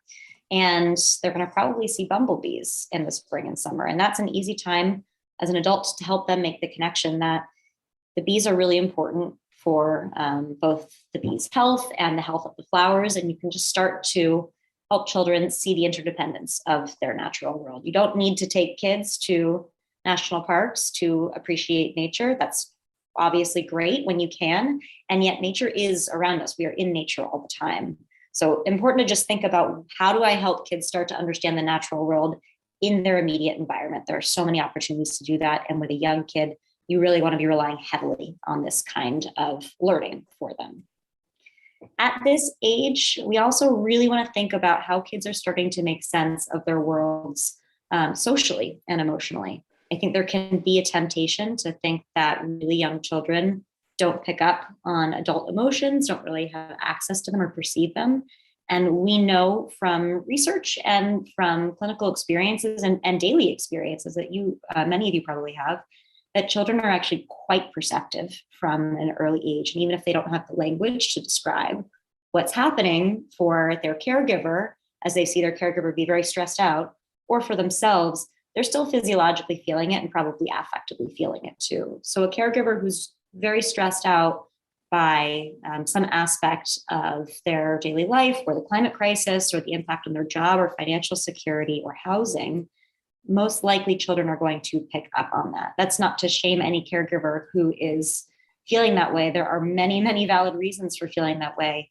It's just important to also know that children do pick up on these kinds of things, for better and for worse. So we really want to think about the central role of whatever important caregivers there are in that child's environment for communicating and modeling emotions. So here is the first of just 3, like I said, fictional case studies that I wanted us to go through to help put kind of a face to what this might look like in each of these age categories across Pennsylvania. So in our early childhood category, we have 3-year-old Isaiah, who's living in Pittsburgh. Isaiah's parents are both employed full-time in the healthcare system. They themselves are both in very good health and highly educated. The family moved there due to job opportunities in the region, which have been really helpful for them. And at the same time, they're living in a region that has a high level of environmental hazards present in it that we are well aware of in Allegheny County. And these challenges are, Isaiah was born with premature, he was born premature with low birth weight and underdeveloped lungs. And these challenges may be related to some of his exposure to his mother's exposure to airborne carcinogens. And so his exposure in utero, we do know that there are a lot of really scary health implications from the dangers of the oil and gas industry and air pollution that results from that. So even though Isaiah is a happy and generally well-functioning child, we also have concerns about how environmental hazards are going to impact his health and could be increasingly frightening for his and his family's health as heat and humidity increase in the region over time. So how do we think about communicating with a child who's in this kind of general age group? What can we use? As I said, I don't think it's necessary in most cases to totally shy away from this topic. At the same time, giving a 3 or 4-year-old the same message that you'd give a teenager really is not going to be appropriate. Giving information or messages that stoke fear is not going to be very useful for this age group, because there's going to be most likely not a super developed abstract set of abstract reasoning skills to understand that and think critically about it. So we neither want to completely shy away, nor do we want to give them all the information, but really think about what their capacity is and how you can help them build an interest in and a connection to the natural world. Like I said, that can be beautiful parks, that can be hiking trails, that can be rivers, but it doesn't need to be something grand. It's really important to just connect them in the world that's around them. And that can be on their way to school, stopping to look at something. That can be on their weekends when they go to the park with you, building an interest they already have in animals or trees or plants or the oceans. Really important to use immersive and experiential opportunities for learning about the health of the planet. Like I said, they rely very heavily on visual and sensory stimuli, experiential stimuli, to help them make these kinds of connections. And it doesn't have to just be about receiving information. It's great to help them actually make connections and explore on their own. And you can do that through collecting items, investigating things in nature, creating things themselves. Thinking about the messages that you want to give kids in this age group, again, it depends on some aspects of their social, emotional, and cognitive maturity. But in general, I think it's helpful to keep in mind that there are some really important central messages I think would be important for kids to hear from an early age. And that's about how the world works, that it's both beautiful and it's life-giving, and it's very fragile. And it's important for us to take care of the planet that we live on, because the planet takes care of us too. And that's a message that even very young children can understand and appreciate. If you're a healthcare provider, speaking with children of this age group, by the way, I think you can reinforce these messages and provide that kind of education to parents or family members or friends to use when talking with children. And you can also help children in this age group just start to make basic connections between their bodies and their health and the climate. So, how do you feel when it's hot outside? Does that make you happy? Does that make you really cranky? You can sort of model that, hotter weather might make them want to be outside to play, but also, might make it harder for them to breathe if they have asthma, or they could get sunburned. So just really basic connections. Doesn't need to be climate change related, but just about the climate and weather and their health can be useful. Okay, moving on to more middle to late childhood. This group is going to be your later elementary school up through kind of your middle school age, up through 7th or 8th grade for most of those kids. And these kids, I'm just gonna check to make sure I don't have any challenges. Okay. These kids are going to be at a really interesting and exciting time to start to understand the world in more in depth and start to understand climate change probably in more depth as well.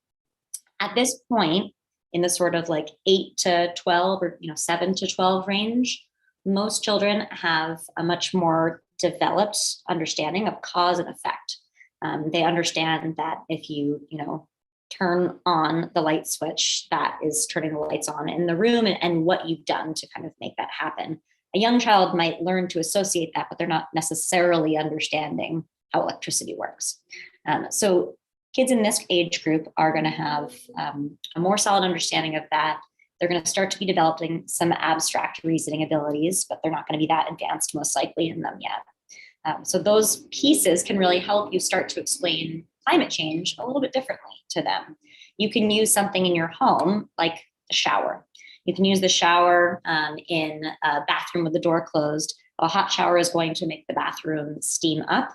And that can be a metaphor that you use for explaining how greenhouse gases are trapped in the Earth's atmosphere and it's heating up the planet. So again, you're using visual and sensory stimuli to help them put these pieces together. But you can, I think for most kids, it's useful to start explaining what climate change is to them, because they're going to probably be hearing about it other places, and you want to help them really have the basics down, and they're able generally to understand that. With these kind of this more complex capacity for understanding conceptually what's happening, you're also more likely going to see more complex emotional reactions come up for kids in this age group.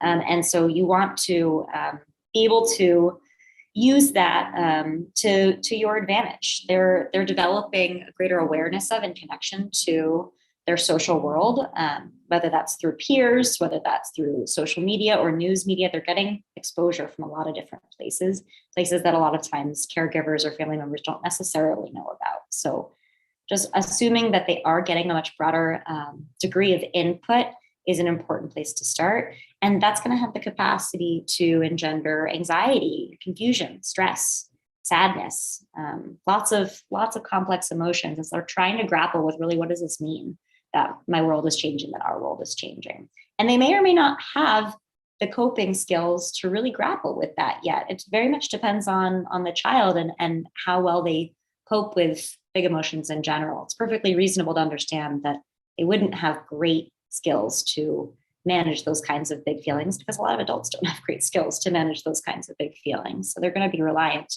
on other people in their lives to help them. This is also an age where anxiety disorders often begin to onset. We see a lot of kids sort of in like the 7 or 8 range being a kind of a prime time for developing anxiety disorders, or at least certain ones. So just that general vulnerability kind of age is important to keep in mind here. And these kids are increasingly spending less time at home and more time outside, at school and sports, et cetera. And that means greater possibility of exposure to environmental hazards. So we can see both of those things exemplified in this second case study of Miguel, who's a 10-year-old living in Reading, Pennsylvania. Miguel's family relocated to the Reading area from Puerto Rico after Hurricane Maria, in which their home was destroyed, and Miguel's family, like many families, had to relocate due to a climate disaster. They're currently living with relatives in a temporary housing situation that is congenial and amicable, and yet there's not enough space for everyone to do what they need to do and to live their lives. Miguel has a lot of interests that are in keeping with his same age peers, like Legos and baseball and soccer. And it's important to recognize that aspects of his personal and family history are going to increase his risk for health and mental health challenges in the context of climate change. Notably for him, the stress from leaving one's home and relocating, his history of anxiety, potentially extending to anxious fears about his world and the safety of his family in the context of climate threats, his history of asthma and his preference to be outdoors, which may lead to respiratory challenges as the climate becomes hotter and more humid around him in his area. So talking to kids in this age range, what do we need to think about? We can really leverage the fact that they have these burgeoning scientific minds and go into some more depth about particular issues, including those that are close to home for them or that they can really understand in stories. There are a lot of great books out there. PSR Club has an article that's reviewed several of them for different ages, and there's many other lists that will help kids take a piece of this climate issue and understand it in an age-appropriate way. That can be a really great way to pull kids in this age group in. We should be aware that they may have strong feelings already about climate change. We might be tempted to think, they don't understand that much. They probably aren't going to really be thinking about it or feeling too much about it. And often that's not correct. Often they already have actually very strong feelings or thoughts about it. So it's important to ask if they have thoughts or feelings about it rather than assuming. As an adult, you can play a really important role here in modeling value-based attitudes and behaviors, whatever that means for you. So if you want your child to really understand ways that they can seek support, ways that they can build resilience when they're dealing with climate threats, you can model that. You can involve them in that to some degree. If you think it's really important to write to their local representatives or senators about this, you can involve them in that as well. They can start to see you engaging in that role. That's going to be really helpful. Some of them might need to learn kind of more direct coping skills. You might need to teach them rather than just modeling, but some things to think about. They're in your capacity. And you can empower them to take action in whatever way is interesting to them. So that helps them, again, make these connections between the climate, their bodies, their health, their well-being, and really make them feel like they have a role that they can play here to help themselves and help the planet in a productive way. So there are some infographics like this. This is from National Geographic Kids that makes this feel much more approachable and much more concrete rather than abstract for kids in this age range or even older.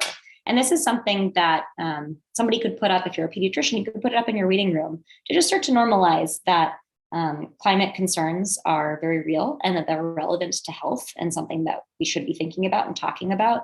And you'll even see on this infographic that with just a few of these pieces, they're really promoting these actions that one can take for the health of the planet that often that are also beneficial for one's own health too.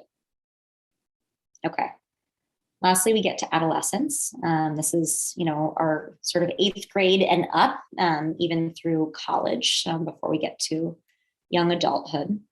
And in this age, the most adolescents have more advanced abstract thinking and reasoning abilities. They're getting more complex sources of information, and they have more advanced neurobiological capacity to really make sense of that and to think critically about it. They're engaging in some more nuanced and deep perspective taking, but they probably still are going to have a little bit of a ways to go in that regard compared to an adult. So thinking about that as the cognitive piece is critical. And then the emotional social pieces for adolescents, as many of you are probably already familiar with, really, really important here too, because there's a lot of pretty drastic change that's often happening from middle childhood into adolescence. One of which is that the social connections with their peers is going to become paramount for many teenagers. And it will be natural for some to sort of look to their friends or look to their peers as their sources of support, maybe transitioning away from looking to family as their primary sources of support and affiliation. If that is happening, that's pretty natural. Not happen for everyone, but it does happen. We will also see a lot of youth, especially today, looking for connection and support and allyship from community members. It's not going to be in person, it's going to be online. And that is something that holds a lot of opportunities and promise, and also has some unique challenges that we could spend a lot of time talking about. We don't today. We don't have time today, but that's important to think about. And then thirdly, teenagers are really, this kind of period of one's life is marked by getting to more critically examine one's role in their community and their environment, and examining their community and their environment as well. So if climate crises are already impacting their environment in really visible ways, taking away housing or jobs or forcing people to relocate, then it's going to be really important to acknowledge that teenagers are very much likely to be noticing this and developing their own thoughts and feelings and attitudes about this process happening. In terms of health vulnerabilities, this is also a pretty prevalent time for a lot of mental health challenges to come up, especially depression, as we usually see that onset in late adolescence or early adulthood, if that is going to onset, as well as other mental health challenges like anxiety and substance abuse. Climate concerns can be direct or indirect contributors to the exacerbation of this kind of mental health challenge. I will come back to this. This slide probably should have been after, but doing a quick case study, our third and last one, of 16-year-old Jess, who lives in Susquehanna County in northeastern Pennsylvania. Jess lives in a single parent home. Her father works for the school district. She herself is very passionate about social and environmental justice. She spends a lot of time on social media applications and gets very galvanized to action from a lot of the connections that she's made there. She's very bright and engaged in her world and wants to share her passions with others. And at the same time, that is hard for her to do a lot of the time in her home environment. There's a lot she enjoys about living in her hometown. And yet the town and the county tend to trend more socially and politically conservative. And there are a lot of times that she feels isolated for her attitudes and her beliefs and frustrated in the context of environmental policies around her. Jess's history of trauma and loss of a primary caregiver also could predispose her to other mental health challenges in adolescence, which could really inhibit her ability to effectively pursue meaningful social and climate justice work. So how do we communicate about the climate with adolescents? Keeping in mind, they tend to have a more advanced understanding about abstract concepts and regional, national, and global problems. The extent to which they really care about that and spend a lot of time thinking about it, of course, can vary, but their capacity for thinking about that is usually much more advanced than it is in elementary and middle school. They are better able to handle some challenging feelings in the wake of learning about the climate crisis, but again, with more understanding often comes a more complex emotional reaction. And so it's not always going to be that just becoming an older person is going to give us more skills to cope with those kinds of emotions. So something to think about here is how to talk with adolescents in a way that really honors the fact that they are developing their own way of viewing the world and validating that their emotions and their thoughts are understandable, even if you don't agree with them. Validating just means communicating that they're understandable. And at times you might hear adolescents, offer viewpoints or offer information that you might know to not be correct. And in my experience, I meet with many passionate and really thoughtful, insightful, smart adolescents, and not all the time is the information that they've heard completely accurate, as it would be with adults too. But in thinking about how to talk with an adolescent about it, I think it's really important to try to correct misinformation with care.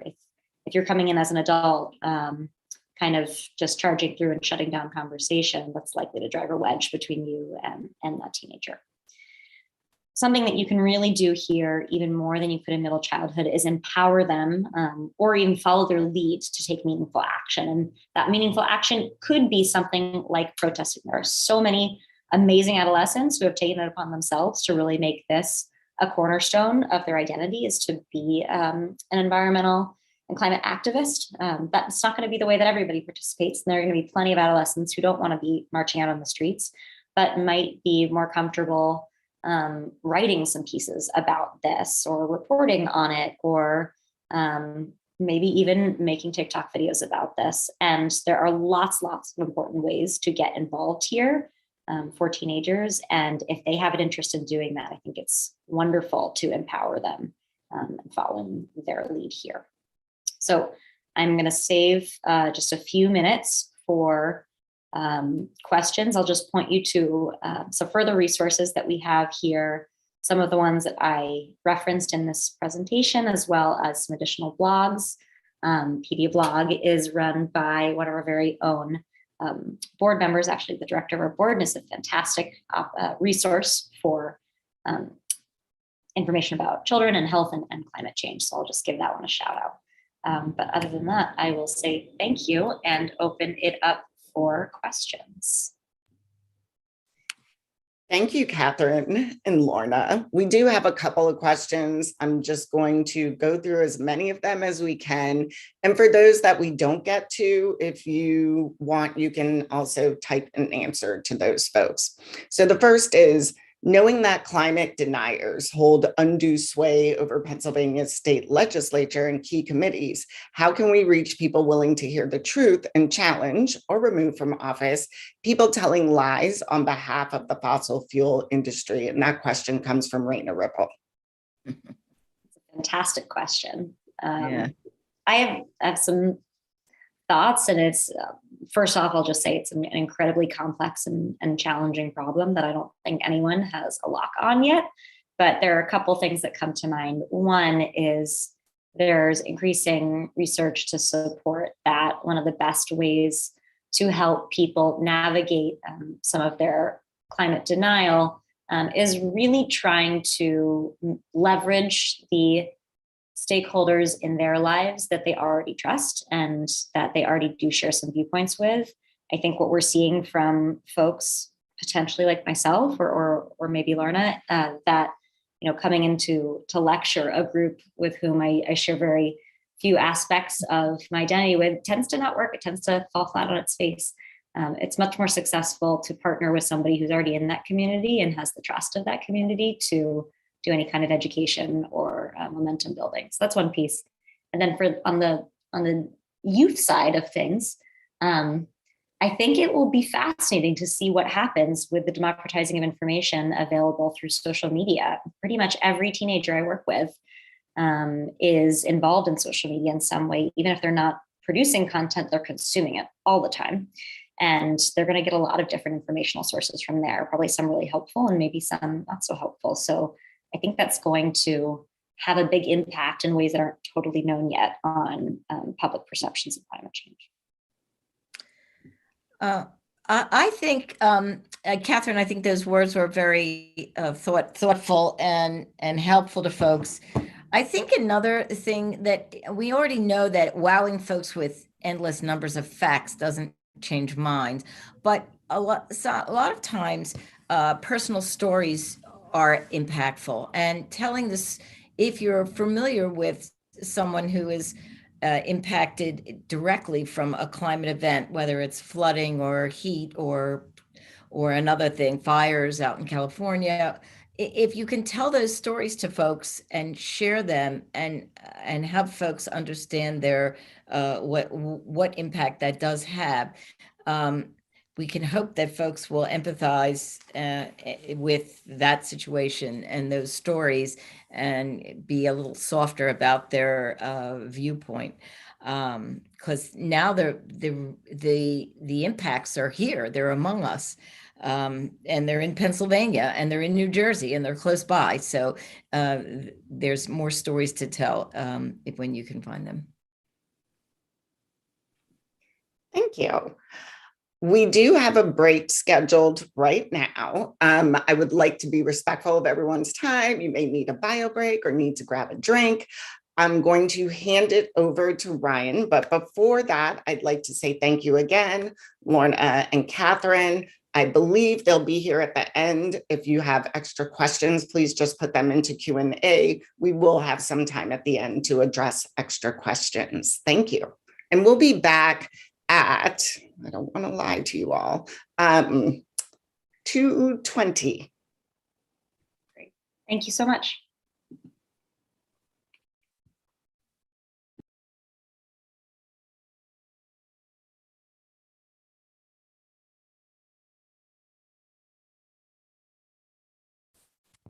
All right, hello everybody. My name is Ryan, and I'm coming to you from Halt the Harm Network. And today I just want to share a quick presentation about how Halt the Harm Network works to connect us, all of us that are working on oil and gas issues. So I'm going to pull up my screen here. And it's really brief because the most important thing, I think, is actually being able to see the network itself. And so I'll put a link in the chat as well, where you can see the live stream for this event is happening in the network right now. And that's also where the recording will be posted and where you'll be able to join a conversation after this event with people that are talking about health impacts of climate change. So on the operations team, we're a really small team, and we partner often with organizations like PSR to do webinar support, but we also are building a national network.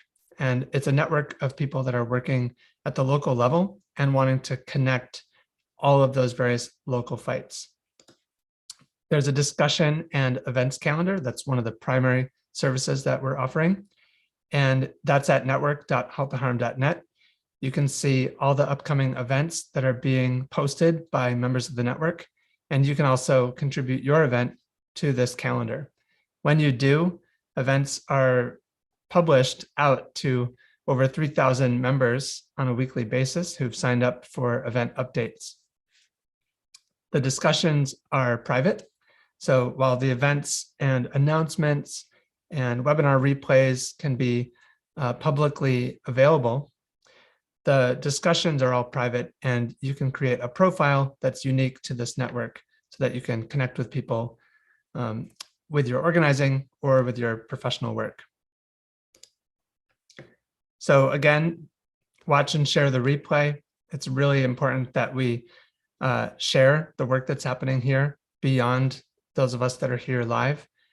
There's a lot of value being brought out in these presentations, and we'll make sure to produce this video and make it available. Also, make sure you check out PSR. They've been putting some links in the chat as well as links to sign up for their newsletter, and I highly recommend being involved and being able to get their updates. You can also check out our frackingnextdoor.com, which is the fracking resource center that we set up with Mountain Watershed Association. This is a pretty cool resource that's very specific to Pennsylvania, but has a lot of details about zoning and other issues related to fracking.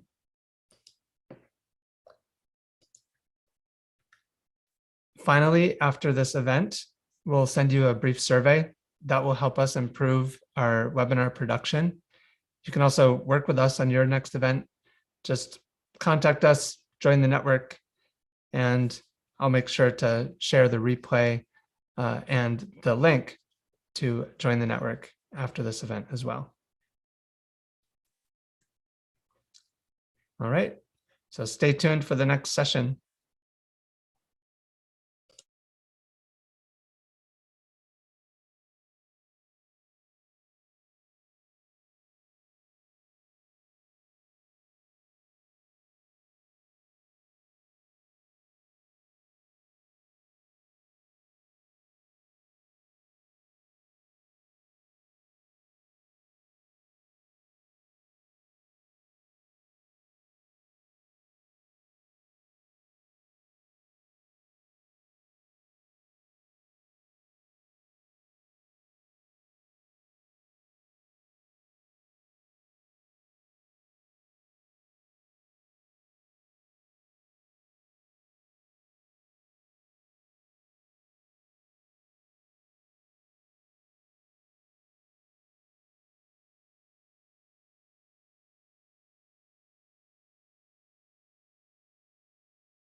Thank you, everyone, for spending your day with us.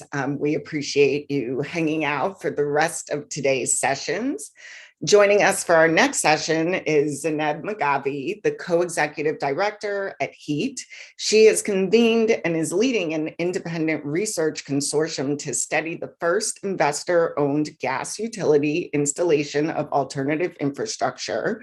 She serves as guest faculty at Harvard School of Public Health and guest lecturer at MIT Sloan School. She's committed to creating and driving forward compassionate, multidisciplinary, and innovative solutions to the urgent challenge of climate change. Welcome, Zineb. Thank you. And I don't seem to be able to start my video, but I will, I think host is disabled. Just a moment, please.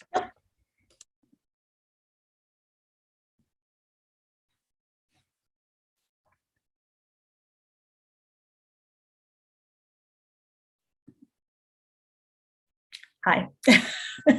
Thank you.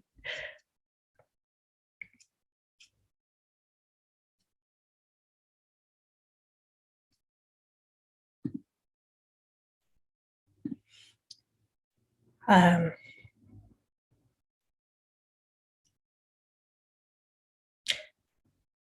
I able to share screen? Yep, looks like you're good to go. Okay, excellent. I am going to see if this all, there we go. Can everyone see that slide? Yes. All right, excellent. Thank you so much for having me. And listening to some of the early speakers, I realized that I'm actually sharing what was my and many of the people I work with's climate anxiety treatment plan. So through action. The GeoGrid is the technology that I'm going to share as a solution. It is the most efficient and equitable electrification path I know of. And it's the result of attempting to multi-solve climate, equity, health, and many more things. I just want to start by acknowledging HEAT is a nonprofit climate solutions incubator. We accept no funds from gas or related industries like geothermal that we are working to transform, and are grateful to the foundations and the donors that support us and allow us this independence. So I'm going to attempt to do something I don't normally do. Usually when I give a talk, I am sharing the technology and it's much more technical. And today I'd really like to attempt to integrate that with the social and the grassroots parts of the story. So I'm going to attempt to tell the story, switching back and forth between the social and the technical. Thanks. So it starts with methane leakage, of course, from our gas system in Massachusetts, which is where HEAT is located. And, you know, the gas system was pretty cutting edge in the 1800s. We in Massachusetts have some pipes from President Lincoln's presidency. You in Pennsylvania actually have the oldest known gas system in Philadelphia. And apparently revolutionary gun barrels were fused together to build some of the first gas infrastructure. So needless to say, it's outdated, it's leaking, and when it leaks, it releases natural gas, which is primarily methane, and methane is, unlike carbon dioxide, there's carbon dioxide. If carbon dioxide is a blanket, that greenhouse effect, methane is 84 blankets in the first 20 years. So it's a greenhouse gas on steroids. So this is why it was our target. It was a big lever to drive climate change, which means it's also a big, fast lever to stop climate change. So HEAT, and this was Audrey Schulman at the time, went suddenly from being a bunch of neighbors that had come together to do energy efficiency work parties, house to house, as a way to address their own climate anxiety by doing something and taking action to protect their children's future. They, seeing that this methane leakage had basically erased all the progress made in energy efficiency, Audrey went ahead and mapped all of the gas leaks in a searchable Google map for people to be able to see, to visualize the invisible. And that, in Massachusetts, that launched a movement that grew. And I'm just going to acknowledge that this movement didn't just come from that, it came from science.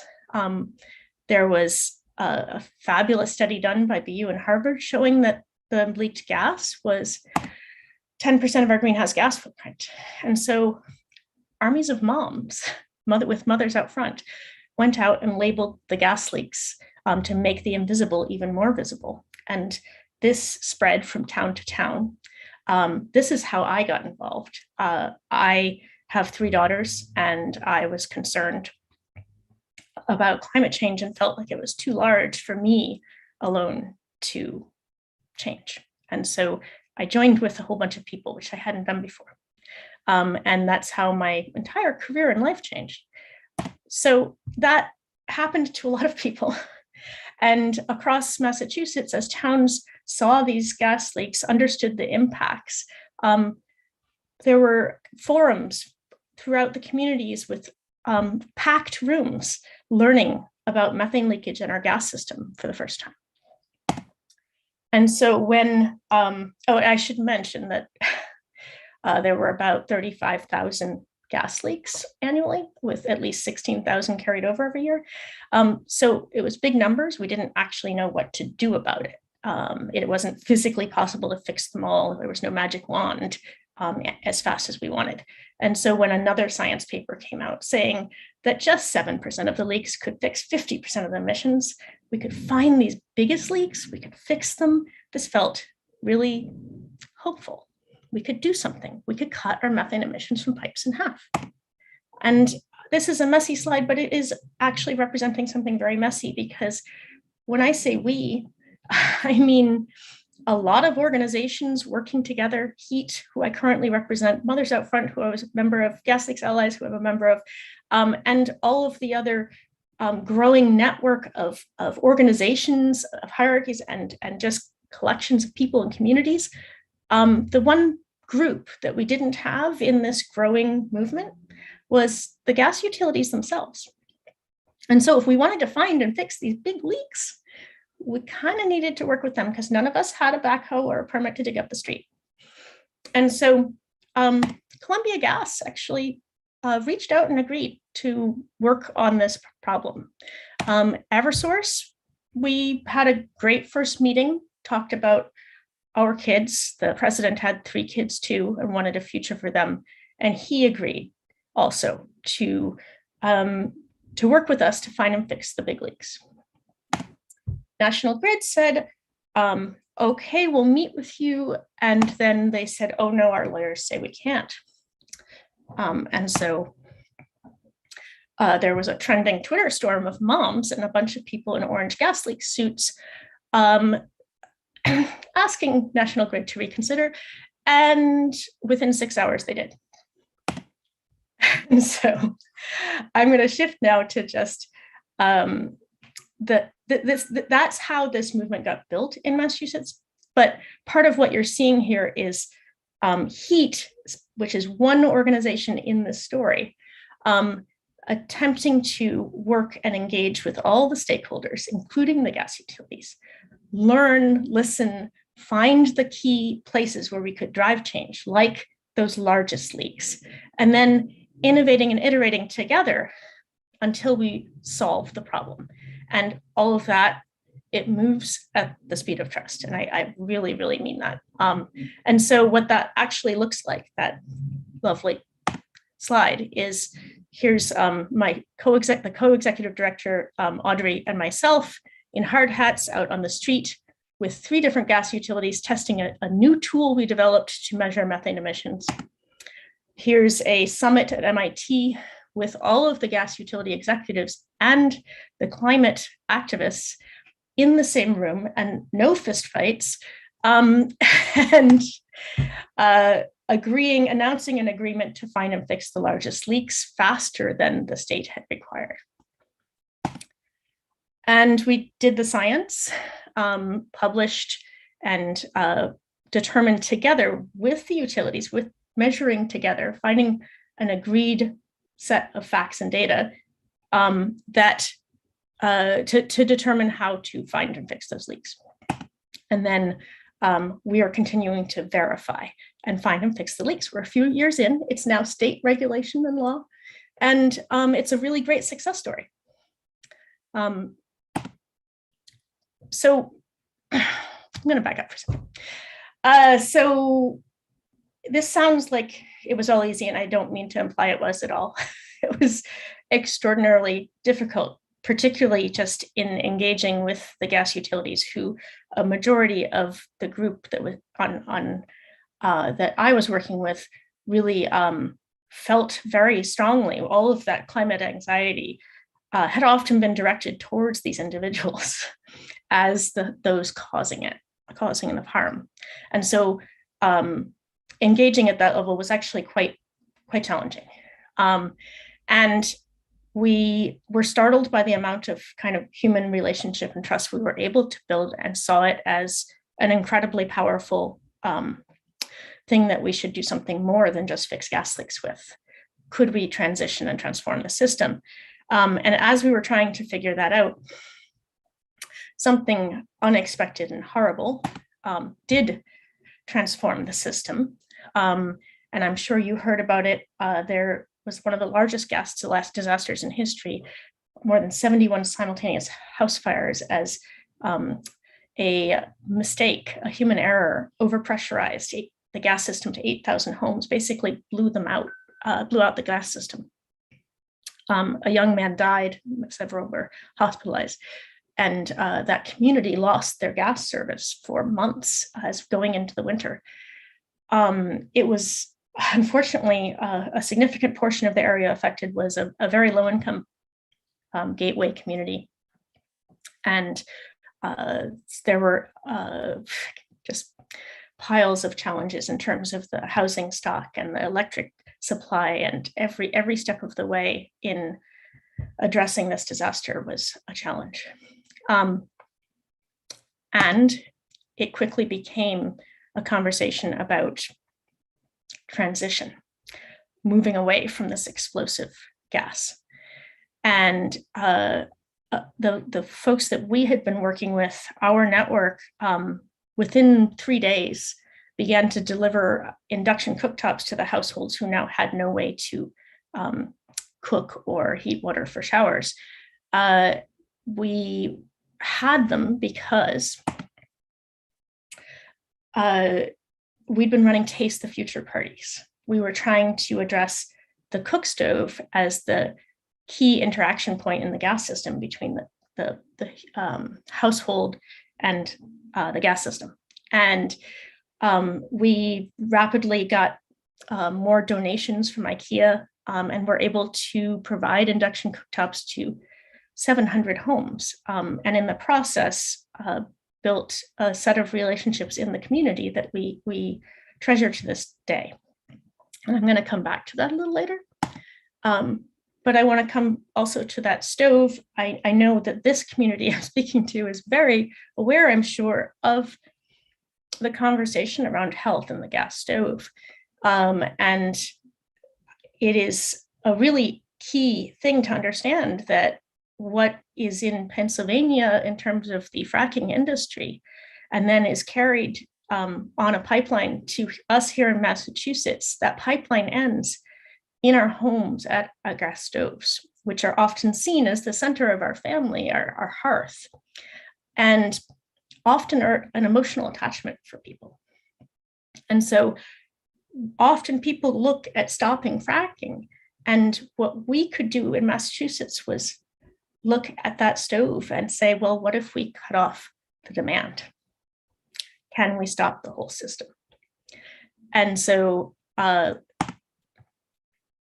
want to mention here that what we did was not look at the combustion impact. And I know you've probably seen that combusting gas at your gas stove has an impact on childhood asthma incidence, and raises NO2 levels, which of course is an asthma trigger. What we started to look at was what was in the gas. And later this month, I hope you'll check out a publication coming out from the Harvard School of Public Health that looks at the VOCs present in the gas system and whether that is also an additional health hazard. But beyond the health hazards, and I consider that explosion in Merrimack Valley a health hazard, safety and health to me are the same impact. And so we also understood at this point, having had so many conversations with the gas utilities at every level, including out on the trucks with the gas workers, that the cause of that disaster was a human error of a worker replacing a gas pipe. And it turns out we were replacing gas pipes at an unprecedented rate. In fact, from today, there's more than $20 billion scheduled to go into new gas pipe. And this is a map of all the new gas pipe plans for the next 5 years. And the customers have to pay back that investment in new gas pipe at least over 40 years. And our state mandates net zero by 2050. So in other words, we're digging stranded assets into the ground all over the place. So it's not just a safety and public health challenge, it's also an economic challenge. And so that for our group at HEAT triggered a lot. I just want to acknowledge that in between all of this story, there's so many meetings, so much relationship building, learning and listening, idea generation and iteration. And that a lot of it, and this is Professor Lee Sharp's slide, but a lot of it was about aligning all of the stakeholders in the system, whether an organization or a community represented by those two images, to some kind of agreement on our future. Do people want a business, a job, home, health? Like where do we have that common ground that we can begin to imagine the future we all want together? And this is the list that emerged from that process. It's the list of the core needs that every stakeholder affected by the gas system in our community needed in order to move to something else. This is what was needed from that something else. And it's quite the list, right? I mean, meeting all of those needs is a little bit daunting. But eliminating any one aspect of this stakeholder system, which is a community, also was a daunting idea. And so we kept trying and iterating. And I'm just to give you a sense of what I mean when I say iterating. For example, taking this list on the left of some of these requirements, these needs. If you take a ground source heat pump, and it's like an air source heat pump, but using the constant temperature of the ground beneath our feet, and you see which ones it meets. Well, it meets a lovely amount of them, and it's a wonderful solution on an individual house basis. And then you say, okay, well, are there other solutions? So we started exploring district energy. They have a lot of it in Europe, and it's also a great solution, and it meets a bunch of other of these categories, but it's actually pretty hard to get renewable, and it has some other ones that it doesn't meet. And so we started trying to figure out, well, could we connect ground source heat pumps and make them more like a district, and drafted the geogrid, a lot like what they're calling in Europe a 5G system. And it met a lot more of the requirements of the system. And then we went one step further and said, well, what if we took the gas utility itself and evolved it to build and the geogrid and deliver thermal energy to its existing customers. And that gas to geogrid pathway, it suddenly delivered on all of the stakeholder needs. And what that really means is that you have a solution that there are no critical barriers in any, I mean, there's a million barriers, right? But it meets the core needs of everyone, meaning that we have a chance of actually getting it to move forward and be real. So this is the individual street segment infrastructure. And I'm going to switch to the technical side of the talk. And we initially called it geomicrodistrict, but heard from a lot of people listening that was a mouthful. So here's a geoblock, and it's got a pipe, just like that gas pipe, in the gas company's right of way, and it's got water in it. It's a little bigger than the gas pipe, but it's got water in it, and it's a loop in the street, and then there's a loop that goes to every customer building. Again, water's in it. And at every customer building, there's a heat pump, and it's pulling the temperature off the water. So the utility is delivering temperature, thermal energy, by using the water to their customers, and their customers get to set their thermostat anywhere they want and get their heat pump will pull off enough energy to meet their thermostat's demand. In order to maintain the temperature in that water, the utility has boreholes in the street and can access the thermal energy in the ground to raise or lower the temperature of the loop. What happens next is really fun, because just like Lego blocks, a geoblock can be interconnected. And you can build one like a demonstration and then build more and interconnect them. And as you interconnect them, you're really growing a thermal network or a geogrid until you could incrementally transition a whole gas system right out of the 1800s and into what we need for the next century. So I want to pause for a second, because one of the important things we've learned about driving change in a community is to make sure we have common language. And the word geothermal has been problematic. It means at least 4 different technologies pictured here. And these are not the same technologies. So if you drill down pretty far and find some hot water, and then you pipe it around to homes, that's a geodistrict on the left here. And that's kind of like what they're doing in Cornell and Princeton. And then this one, the geopower, that's like going really far, unless you're in Iceland, and getting hot lava, like the heat at the core of the earth, and then using that to generate steam and drive electric power generation. That you can only do in some places, and really not the same technology. Instead, we're a little closer to this geo building, where we're accessing the stored thermal energy in the first few hundred feet of the ground, and using that to pull hot and cold in and out, storing it in the bedrock, basically. This last one on the right is what we're proposing, the geogrid, where we do that same thing, but interconnecting the buildings. And some buildings are using hot and some are using cold.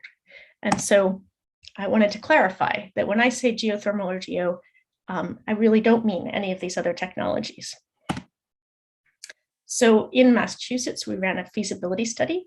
I'm glad to say that in Philadelphia, you have a proposal on the table to do a feasibility study for projects in Philadelphia.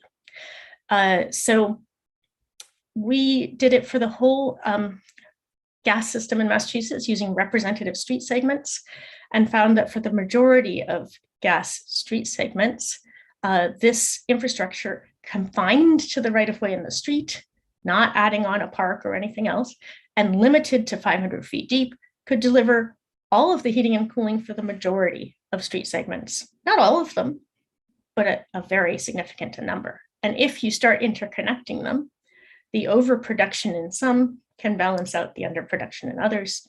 And then you can add as needed other thermal sources and sinks.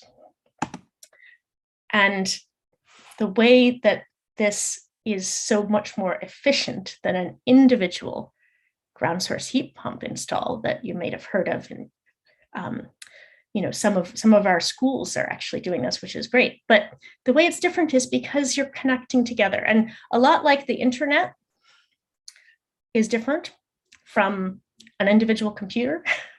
There's properties that emerge from interconnecting.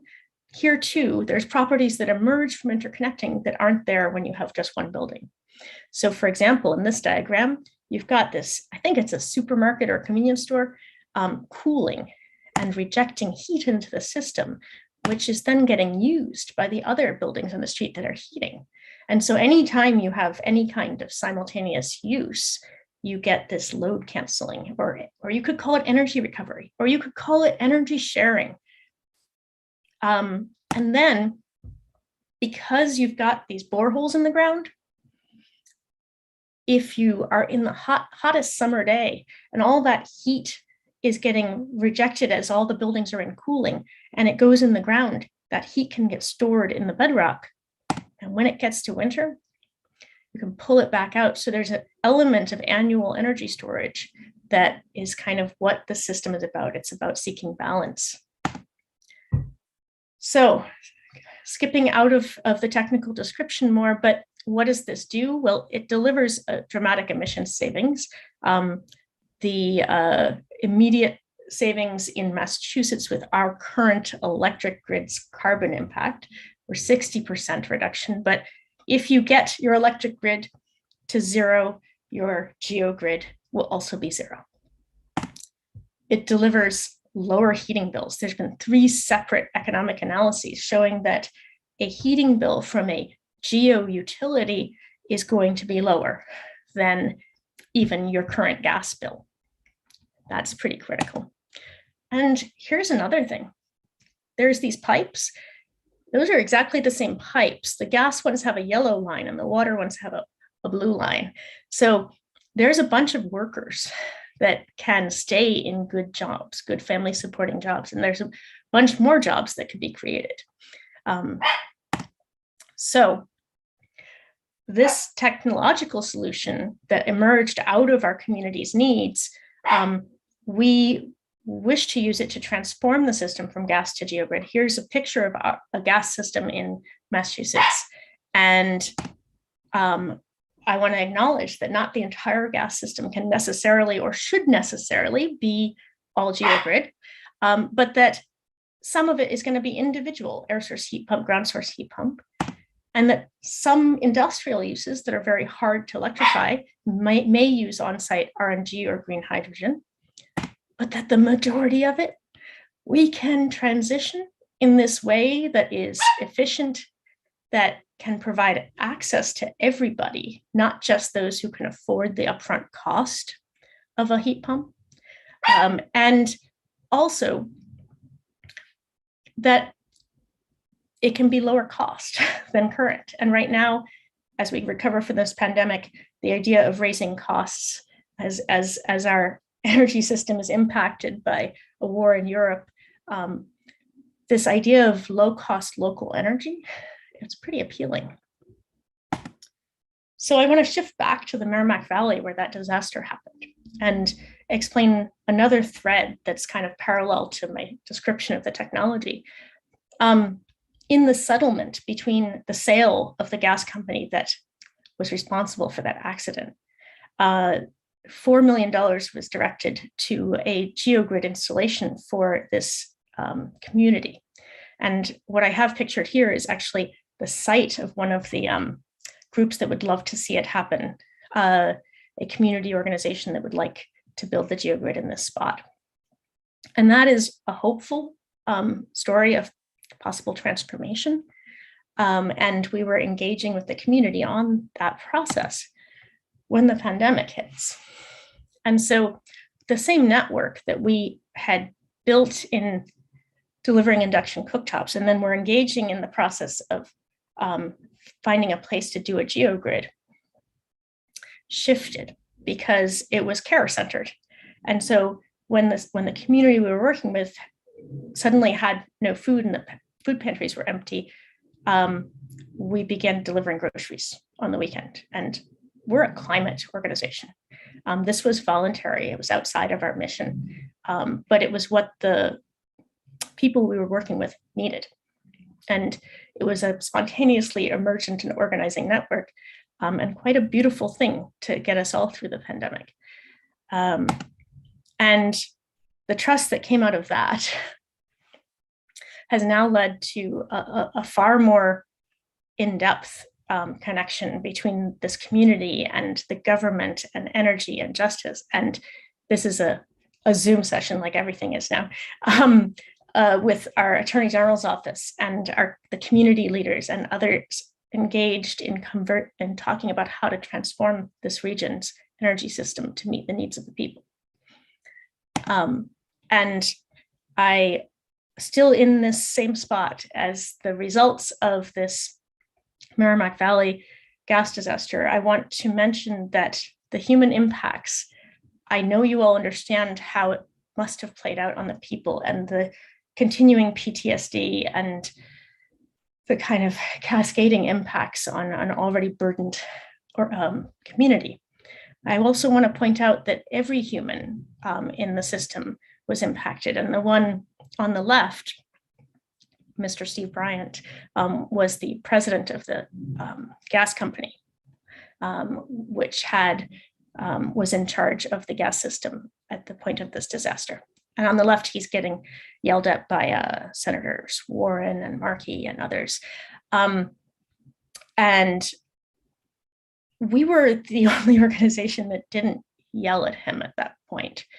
We put out a statement saying that this explosion, this disaster, this gas disaster, could happen anywhere there was a gas system, that it was human error, and that anywhere there was a gas system in any gas company, this was a risk. And that's the truth. That was the truth. It wasn't that it was just Columbia Gas that was bad. It's that the system is bad. Now, that built a strange amount of trust. And Mr. Bryant began to call us to ask about how to get information on the community. We discovered in this process that he hadn't been home in 30 days. He was sleeping on a cot in the mission room at the gas company. And 2 years later, he reached out. The dust had settled. The community was pieced back together. He was long retired. And he wanted to know if he could help transition the gas system. The picture on the right is him in my backyard meeting with the heat team pandemic meetings, holding one of the team members' new babies. And he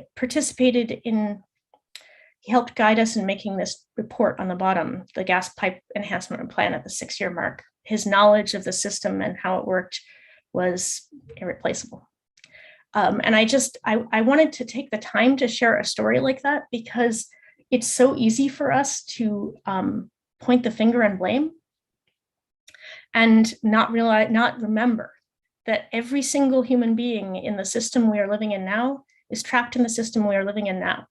And climate change impacts every single one of us.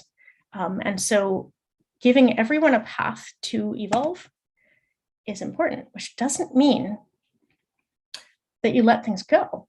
And just to point that out, this is actually, it's a video of a flash mob that was organized in response to a gas company not giving us the data they had promised. Ooh, yep, let me see if I can actually play it. There we go. It was on the cover of the Boston Globe. We got the data a couple days later. It says, and grid measure up, fix big gas leaks now. So it's not that you're always, anyway. So the idea that gas companies are now invested in demonstrating the geogrid might seem shocking, and as it was to Kermit here. But now in Massachusetts, having taken this path of co-creation, engaged in building these relationships, there's $10.5 million allocated to an Eversource demonstration of the GeoGrid in Framingham, Mass. They retrained their gas salespeople to go out and sell geo. The salespeople had the best sales day of their lives, and they have more customers signed up than they need. On the right, National Grid followed suit in Massachusetts and requested 4 demonstration projects. They're in the process of picking the sites, and there's more and more sites volunteering every day. The idea that we've gotten gas utilities to and our Department of Public Utility to permission a transition off gas, to me, it's a degree of hope that is a good antidote to climate anxiety. So, this is the state of the land right now. Utilities and decision makers are actually investing money, which of course is indicator in a corporation of seriousness. And it's not just Massachusetts. New York has put 15 million into feasibility studies. As I mentioned, Philadelphia is in the process of proposing feasibility study and demonstration project. Oregon and Washington, there's a feasibility study already in progress. Colorado and Minnesota, some great progress, not just on feasibility study, but a case study. Other states are in the process of considering. And it, state by state, sometimes it's legislators, sometimes it's community activists, and sometimes it's the gas company that call us first.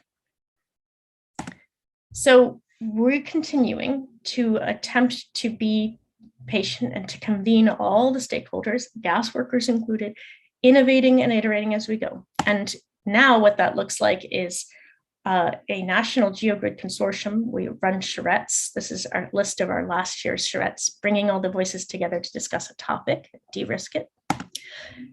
We've launched a scientific and economic research team to move between the utilities and be independent and really study and understand the learnings and data that come out of these projects as they spread. A legislative and regulatory group that has kind of laid out a pathway, and it continues to evolve and be defined. In Massachusetts, we've completed the first 3 checkboxes, and we're working on the second evolution stage. And I don't mean any of that to look like we have a clear plan at any one point. In fact, it is really like a journey into the unknown. And when you look back, it looks like a really messy squiggle. And this is generous because probably it goes backwards sometimes, but I didn't put that in. It's a process of finding our way forward because nobody knows how to get to that future we need. And so I just want to wrap up by attempting to describe how we figure out what to do next. And I think it's this funny balance, and I haven't gotten the right words yet, but I think it's a funny balance between this almost radical humanity of everyone has a role and everyone's needs need to be met, mutuality and equity. And the science, the data-based integrity of information, not just technical, but also social, listening deeply to everyone and what's happening. And then finally, the strategy, considering the impacts across the whole system and caring. And so, I don't know how to communicate this, but every step of the way, we check each of these things and we make the next move. And sometimes we have to go back and redo. And we don't know how to get where we're going, but we're going to keep going. And all of it, to me, is about caring for humans. And so is public health, and so is medicine. Because if we look at the gas system a little differently, and look at it instead as something that's connecting all of us. Our energy systems connect all of us and provide a social good. If we transition it to something that emits no greenhouse gases, emits no harmful asthma and other health impact inducing VOCs, and reduces costs. In a sense, it is an intervention at a population scale, a prevention too of the climate impacts discussed earlier in this call. And so my last item is a quote from the president of Eversource Gas, Bill Akeley. And he says, this idea came from HEAT. And remember, HEAT is a climate solutions nonprofit working to move the gas system beyond gas. And he says, we're advancing it. He acknowledges that the technology could eventually supplant a significant portion of the company's natural gas network, and said, and this is, by the way, from the Boston Globe, that that's okay. One displacing the other is not a scary proposition. It's an exciting proposition. And to me, that's what gives all of us working on this a lot of hope that we can transform the system if we can align. And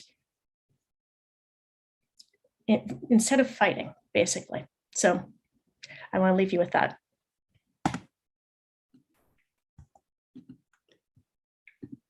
Zainab, thank you so much.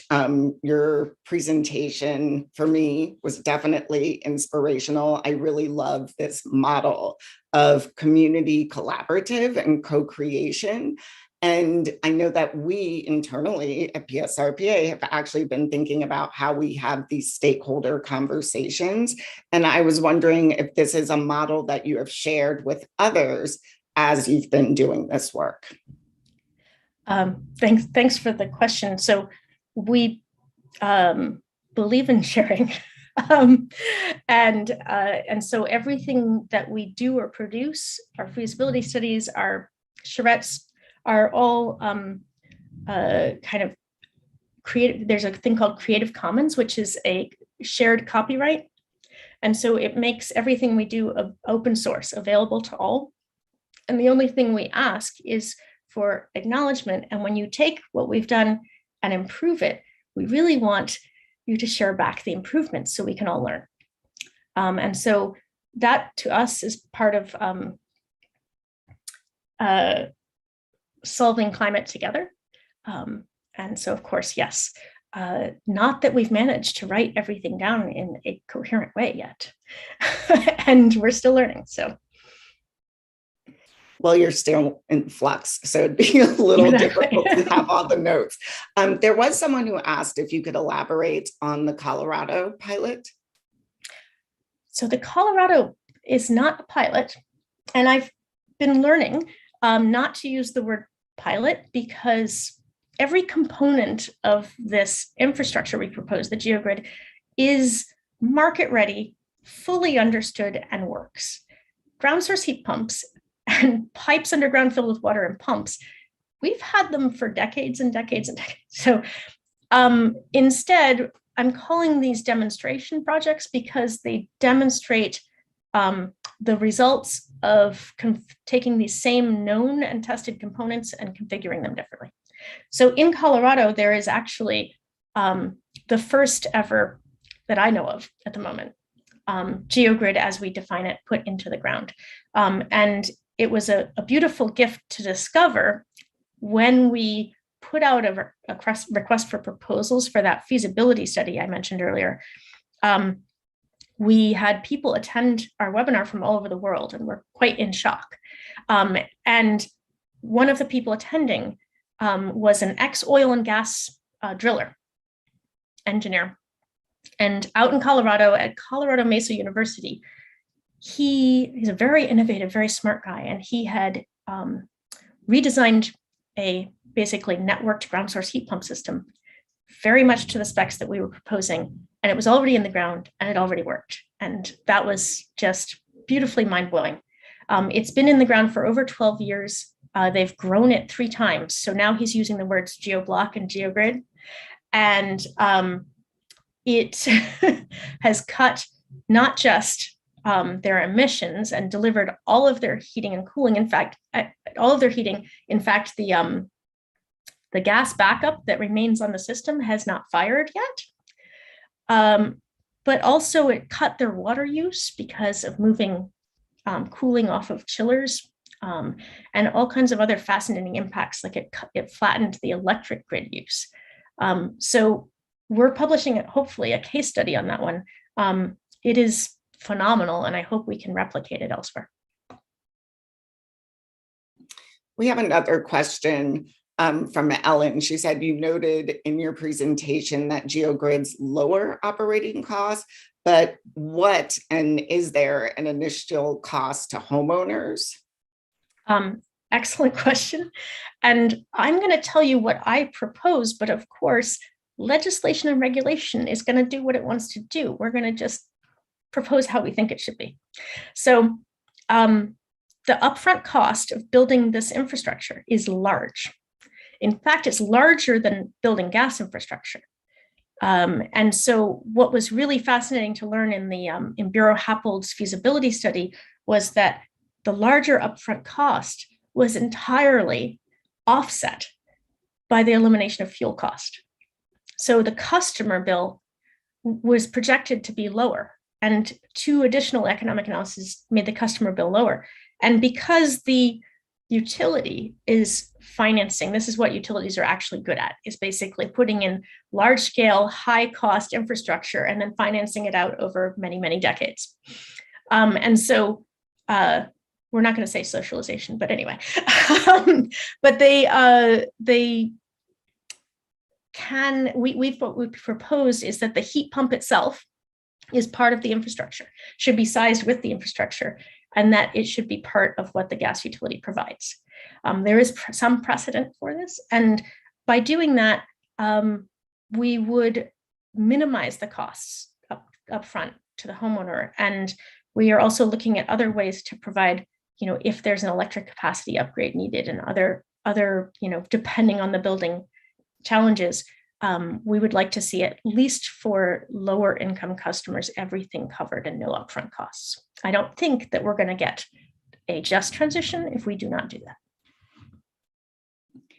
Thank you so much. If there's any other questions, please drop them in the chat or the Q&A. I'll give a few seconds for that. If not, otherwise, we will be taking a quick break, and we should be back in approximately 9 minutes, I believe, to be exact. And I'll just give it a second or two to see if anyone has questions. But I will say, in the meantime, that was very informative. Thank you so much. It's got my juices flowing. I'm trying to think what we can do locally. All right. Well, thank you. We'll be back in a few minutes, everyone.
Hopefully this doesn't throw people off, but since we have the ability to do so, we're actually going to start Esther's session a little early. This way we can give you back some of your afternoon. I know it's been a long afternoon, but I also think it's been a very informative afternoon. So we thank you for sticking with us.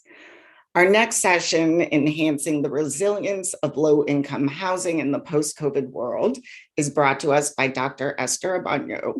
Esther is the founding director of the Penn State-led Global Building Network. She is also an associate professor of engineering design and architectural engineering with affiliate appointments in the School of Arts and Architecture and the Institute of Computational and Data Science. With that, I'll pass it over to Esther.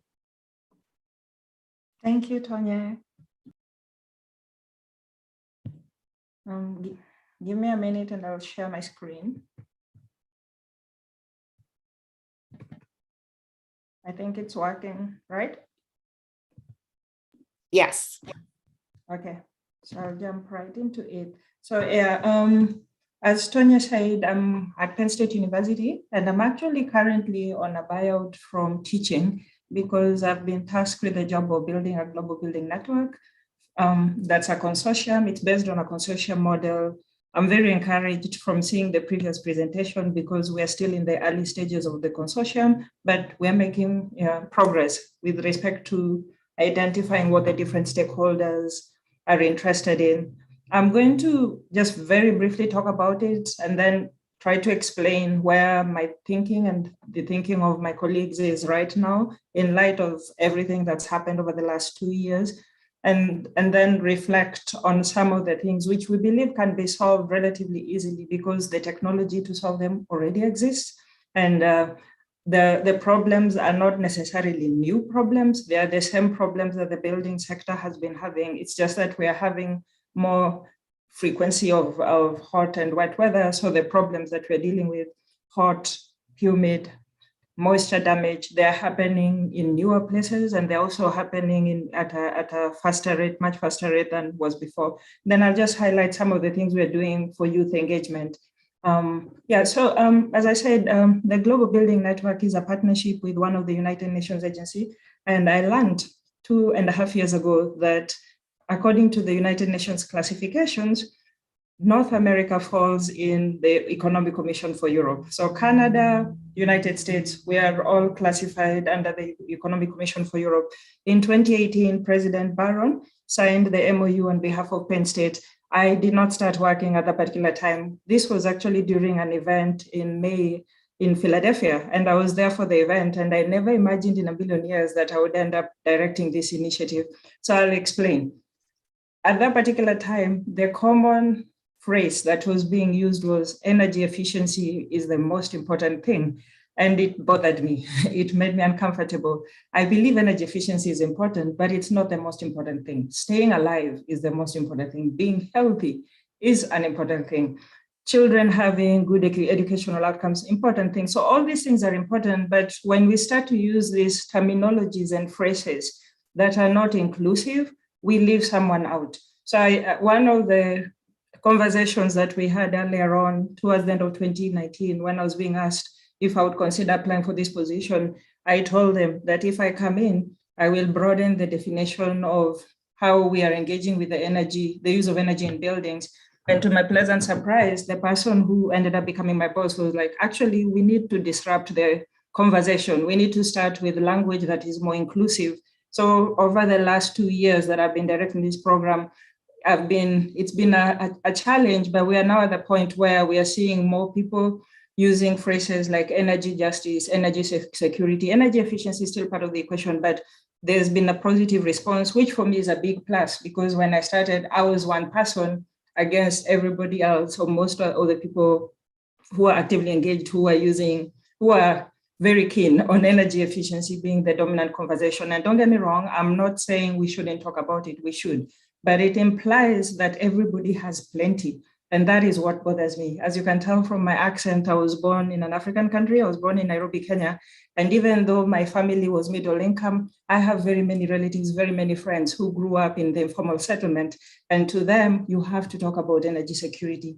And there are very many places where in the US where it's, similar thing, energy burden, energy justice. So language, the framing is important because depending on the choice of words, you will leave someone out. We are a university. We are building community of researchers and educators. We are also training education. I learned during COVID that I used to think that Penn State has a much bigger focus on research than education. But during COVID, the pandemic, I actually learned, no, it's not the case. Our main product is still educating students. And just think about it, we have universities everywhere. If the university system, in the whole world became an ally for healthy buildings in a changing climate, we can actually transform the building sector.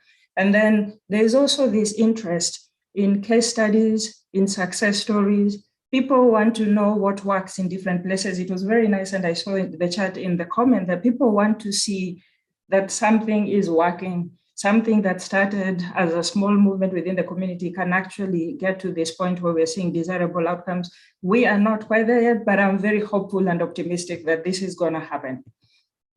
This is the last slide I'll talk about with respect to the Global Building Network.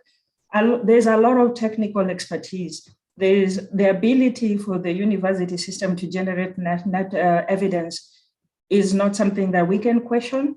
I think the piece that is missing is the interconnections and the interdependencies. I'm from a built environment background, and when we get into conversations to talk about building, the focus is heavily quantitative. The focus is about the architectural design. The focus is about structural performance, mechanical systems, and we engage in a way that limits the opportunity to unlock mutual benefits. So we've been doing these stakeholder engagement events, talking with different people and trying to map opportunities where we can start to make those interdependency and interconnections. And this is one which is very dear and close to my heart, that there's a community that has emerged that is interdisciplinary, that has Penn State people and non-Penn State people, that has that title, Climate, Health, and the Built Environment. And it's, as I said, we're excited because most people will work largely in a cross-disciplinary manner. And what we're trying to do is to try to identify common themes that allow us to concentrate our efforts. I'll highlight some of them. So during COVID, when we went into the pandemic, for a moment, I was worried that I will lose my job as the director of the Global Building Network. And I started reflecting on the future. If the Global Building Network is not in place at the end of the lockdown, what sort of thing would I like to do? I wanted to take the lessons and the experiences that I had talking to different people. I had so many conversations within the first 3 months of my employment. I was reflecting on my own work, which focuses on disaster resilience. From a very traditional, it was very engineering heavy. And I, out of frustration, I decided to put together a proposal where I was basically asking myself, if you're given a chance to do something in the post-COVID world, what would you do?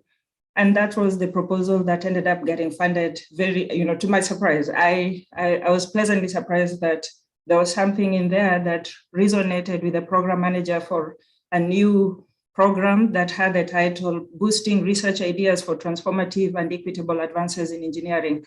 The call, I interpreted the call using my own experience. They were saying you might be in a stage in your career where you've been doing different things and you want to synthesize. And I'm like, that sounds like me, because I was watching the news, reading the newspapers.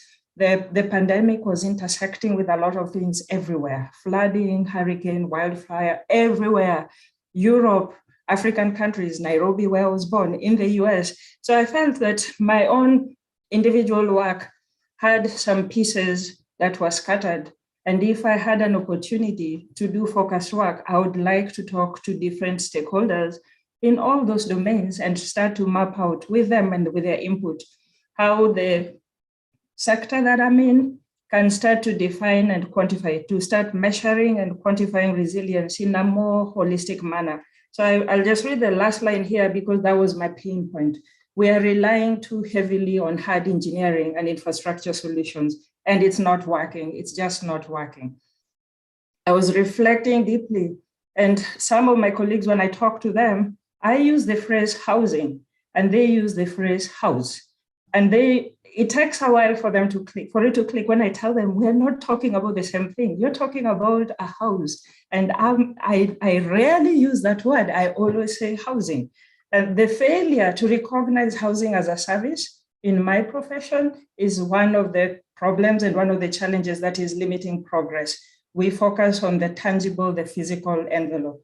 And then this also second piece of the physical and the social infrastructure, that requires us to step out of our comfort zone. And most of us will do it just a little bit, but we need to be uncomfortable. We need to stretch and we need to be stretched and we need to be uncomfortable and get into these domains that intersect with the buildings, that intersect with housing, that make housing work for us to start to turn the corner. The methodology, I will not go into the technical details. It's basically, this is the summary of my methodology.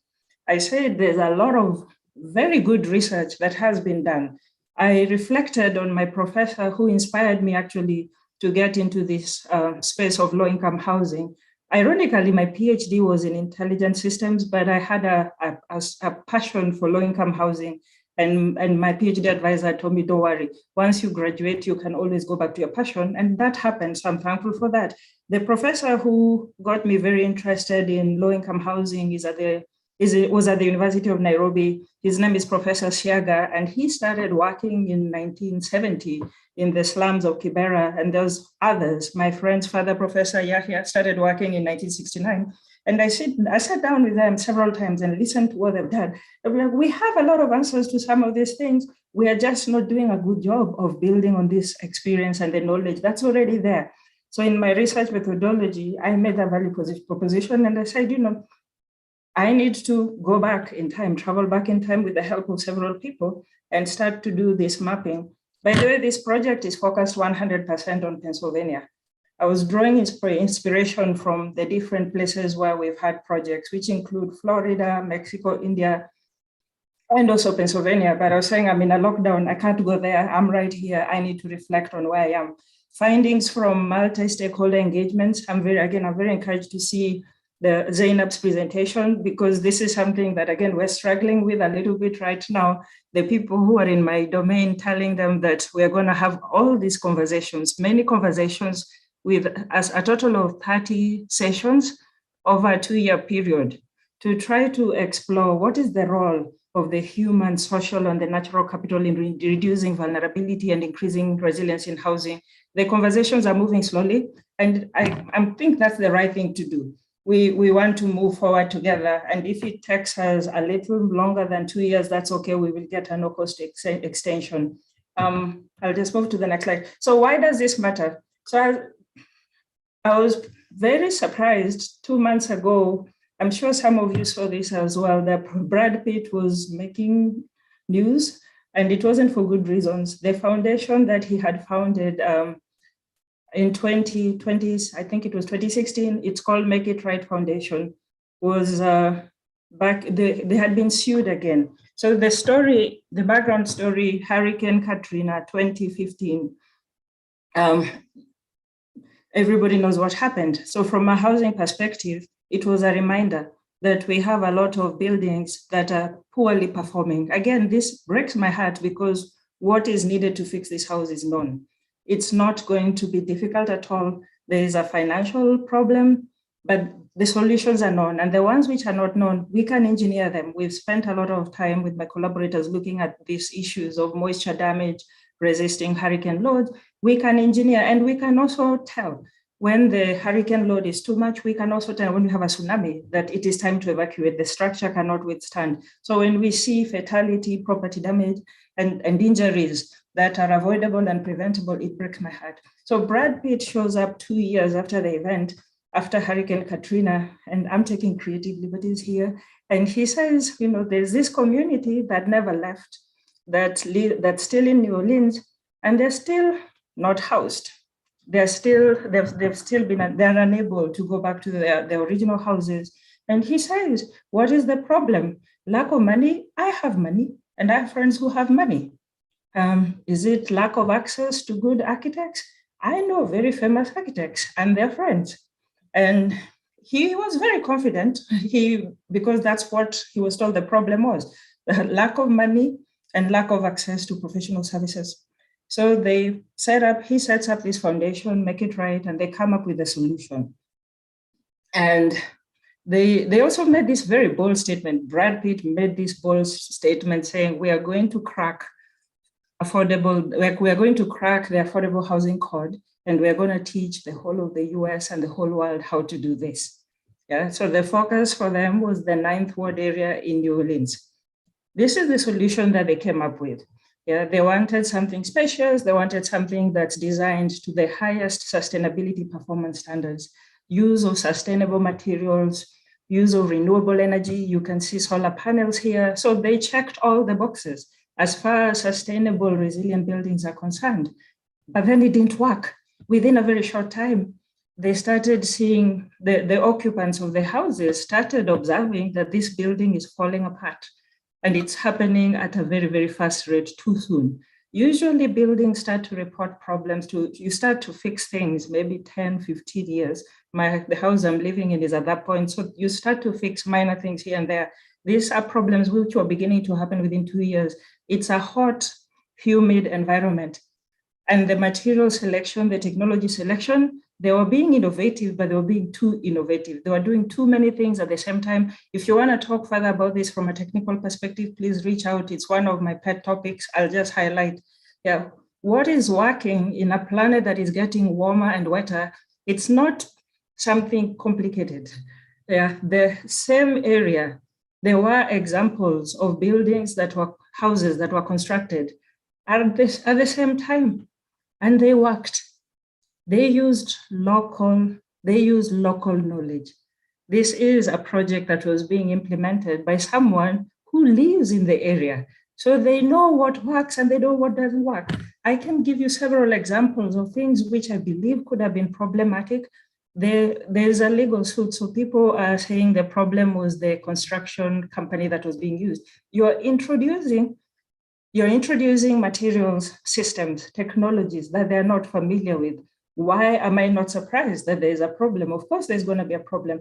I think the universities can actually be a very strong ally here. This is what we can do. We can experiment with the introduction of alternative systems, and we can advise in cooperation with the communities, building on their lived experiences. If we are going to substitute things, it's not everything all at once. First of all, we experiment and we observe what happens in our laboratories. And then in collaboration with the communities, we try to see where do we start. So in some places, we were exploring the use of bamboo, for example, and I said, maybe use it to support the roof. Start there and see what happens. Don't change the whole structure, because most of the times it's not going to work. So these are things which are known. I'm not going to spend time here. We have calculations that we can do. We know what needs to happen. The building needs to resist load, and it needs to allow movement of heat and water. We say it needs to breathe. And if it's not doing that, it's not going to be durable. So again, it's very surprising that this structure started to fail within a year. And again, as I said, this is my way of saying those problems can be avoided. Even with climate change, we can manage these things. But we need to start respecting the locals. We need to start listening to the communities that are there. And we also need to explain to them what they're getting when we are introducing new systems, new technologies. I believe that a lot of those decisions that were made at the household level were based on trust, that I'm dealing with Brad Pitt or I'm dealing with a celebrity architect. So they know what they're doing. They know what they're doing for sure, but you know your village, you know your neighborhood, you know your community. You've lived in a house in the area. I've lived in the house that's here. So I know it's similar to me going to a doctor.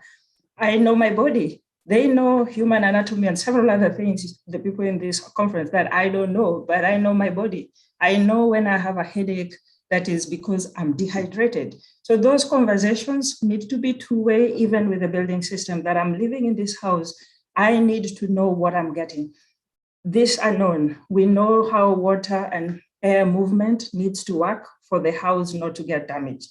Again, I'm just flagging this up. And then I know the audience here is familiar. A lot of you are familiar with when this air and water movement it's not optimized, there is going to be a direct impact on human health and well-being. One of the things that happened during the pandemic, because I wasn't going to my office, I observed that when I was in my office, every single day, I would have some sniffles. Sometimes it would even be nasal congestion. And I thought that I was allergic to something in central Pennsylvania. I stayed at home for 1 month, my nose cleared. There was something about the space that I use as my office that is out of balance in terms of air and moisture movement. And even though I go there, I don't stay there the whole day. So all these are things which are known and they can be managed. And then there's other thing that I started reflecting on. My own work started with the inspiration that I talked about earlier, the professor in Kenya. He was working in the area of affordable building materials and he had picked on bricks. So during COVID, again, I decided to go back and take a look what's happening in the field of bricks. We've been using bricks for centuries. And one would think by now we should have fixed these problems, but we haven't. The process that's used to manufacture bricks, we have 1.5 billion bricks being hand molded every single year. And the process that is being used to manufacture these bricks is highly energy inefficient, and worse, it contributes to pollution. So I've put some numbers here. The kilns in many places, the ones in the US have gotten a little bit, they're much better than this, but they're still not 100% clean. They contribute to, this is the average for the whole world, 20% of black carbon. Yeah, the culprits are China, India, Pakistan, Vietnam, Bangladesh, African countries. The cities are rapidly urbanizing. The amount of bricks that's going to be required between now and 2050 is going to be way, way more than the numbers that you're seeing here. The pollution that's going to be generated is going to be significantly higher. So when we talk about building for a climate that is getting warmer and wetter, these are things that we should be paying attention to.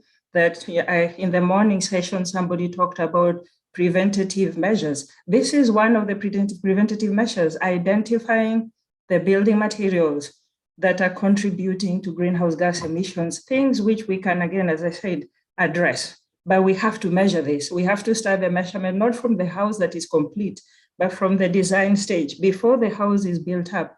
Do we have alternatives? Yes. My colleagues and I are beginning to experiment with a process that we are calling cold sintering. We are doing it for both the US, for Pennsylvania and several parts of the US, and also for the developing countries. We believe that with time, we can come up with a way of producing bricks that perform at the same quality, but they are produced at room temperature. So it's a win-win-win. It's good for the environment. It's going to be cheaper. And then most importantly, if we get this right, then we can start to experiment with how to thermoregulate for a climate that's getting hotter, a climate that's how to regulate the movement of air and moisture in a climate that's getting wetter. We can start to do some more sophisticated analysis and design of how we want the world to perform, because the climate that we have now is not the climate that the design standards were based on several years ago. And the problem of pollution with building materials, it's not limited to bricks. This is an article that I saw from 2 years ago, that there was a suit that was filed because of a steel production company that's polluting the air. I could go on and on. This is a recent initiative, Carbon Leadership Forum. I attended one of their workshops, and at the end of the workshop, they asked us, can you reflect on something? And I said, yeah, I would like to see Carbon Leadership Forum having a chapter in Pennsylvania. But then I also said, I don't want to do this alone. And fortunately, 2 other people stepped up and said, we would like to see Carbon Leadership Forum set up a local chapter. The idea is for us to grow it into a Pennsylvania statewide chapter. So I flagged this up because some of the things that can be done through this network that has vast amount of knowledge and also access to several other networks, we can start to put pressure, positive pressure on the industries that are producing building materials to transition at a much faster rate towards more carbon neutrality. This is possible, it can be done. As I said, the knowledge that is required to significantly reduce the emissions associated with the production of material, a lot of it is already available. And the ones that are still in the research stage, with several people being part of the conversation, we can move at a much faster rate. So I wanted to flag this up because many times when we are in conversations and people talk about extreme heat, the solution we all think about is air conditioning. That's true for me as well. When it gets hot, I turn on my air conditioning. If I'm in the low income bracket, number one, I may not have air conditioning most likely, but even if I do, energy burden problems are real. I may not, most likely, I'm not going to afford to set the thermostat at the level that is required for me to function as a healthy, productive person. So this is a problem that needs to be solved. I think mechanical devices are good, and I've done work with some of my students to try to look at alternative solutions. If we can use solar-powered technologies to try to address energy burden issues, that would be a positive outcome. That's an ongoing thing that we're doing right now. But I think also there's a missed opportunity of linking the building envelope work with the mechanical devices. If we design the walls, if we design the connection between the wall and the roof correctly, we insulate correctly, we manage the air that can escape through the windows, we can reduce the load, the heating load, the cooling load. But we don't even have to limit ourselves to the house. If we didn't have a big problem with urban heat island, the heating load requirement and the cooling load requirement will not be that much. The flooding will not be a problem because the green spaces will act as a sponge. So we are increasingly, again, encouraging people to step out of their comfort zone. Yeah, I should not limit my thinking to things which I can control because they're touching the wall or the air inside the house. I should be having conversations with the community members where we look, if we cannot afford to do X, what else can we do? And what is preventing that from happening? We spend a lot of time indoors. We all know that. And because we're spending so much time indoors, the World Health Organization, CDC recommendations for the minimum amount of pollution that a human being can handle to remain healthy need to be modified, especially in the changing climate. The amount of time we're spending indoors in enclosed spaces means that even at a much lower concentration, our health are at risk. We are having all these conversations, some of the things that are flagged up, we are trying to have them in a very holistic manner through this initiative, Bridging the Gap. We welcome your participation, please reach out. We welcome the participation and experience of everybody, academics, non-academics, people from any sector. And I particularly, would love to make a connection with mothers after what I saw in the previous presentation. I'm wrapping up soon. I wanted to highlight this. And I'll start by sharing why this is important to me. I'm in the College of Engineering, and our students usually do things which are very quantitative. They build things, they program things, they prototype stuff. And at the end of the day, the outcome has to be a prototype that is working. So that, for me, became an opportunity. How do I infuse thinking about the most pressing societal challenges into the courses, into the projects that our students are doing in a way that actually sensitizes them, makes them think about the social dimensions, the human dimension of the devices that they're going to produce when they graduate.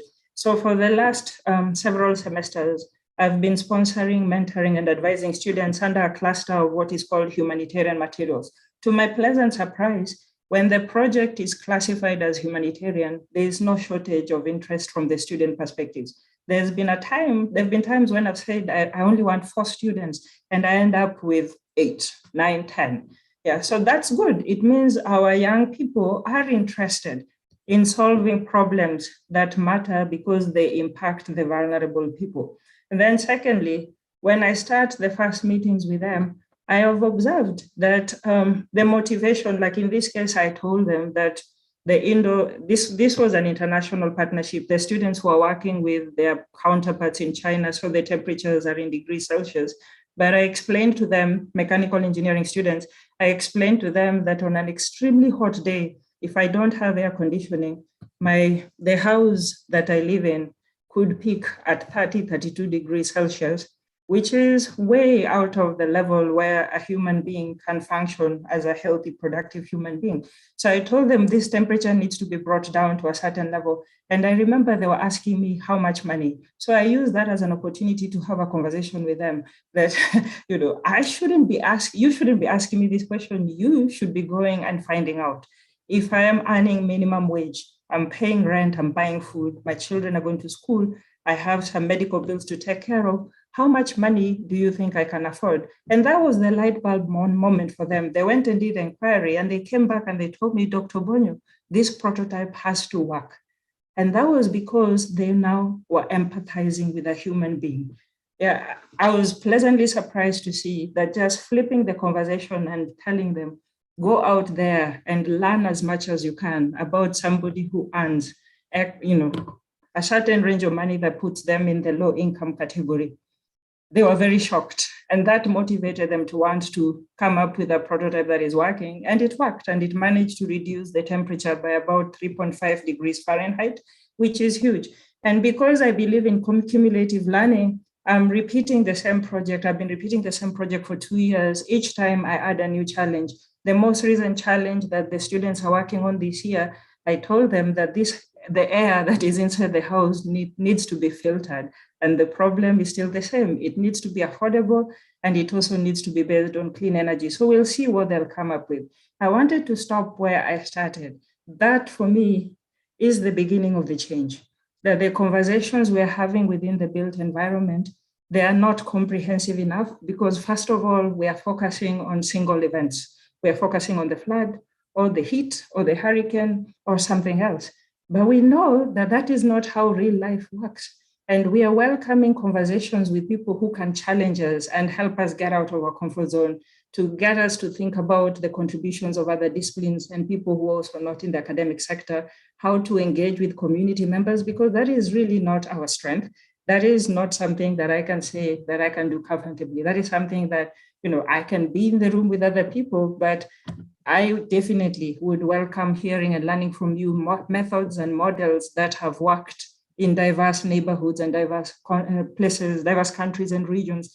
And then again, I am not running away from my profession, but I believe that if we reverse engineer things and hold back, like I remember going into a conversation and someone was asking me, do you have any product to sell? And I said, no. And they were very surprised by that. I told them that is the problem. We've been coming with prototypes. We've been coming into your communities with possible solutions, and it's not working.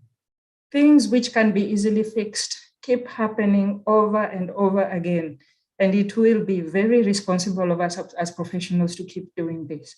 So I'm going to stop at that and, again, welcome you into these conversations that we've been having, climate health and the built environment.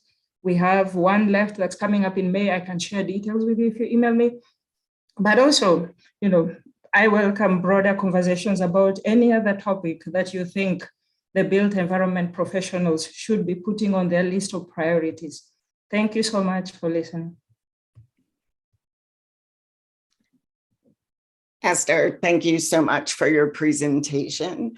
I love this idea of not just focusing on the envelope, but thinking about the people who live in this envelope that you're building and thinking about through engineering. One of the things that you referenced was the idea of universities as community educators and collaborators.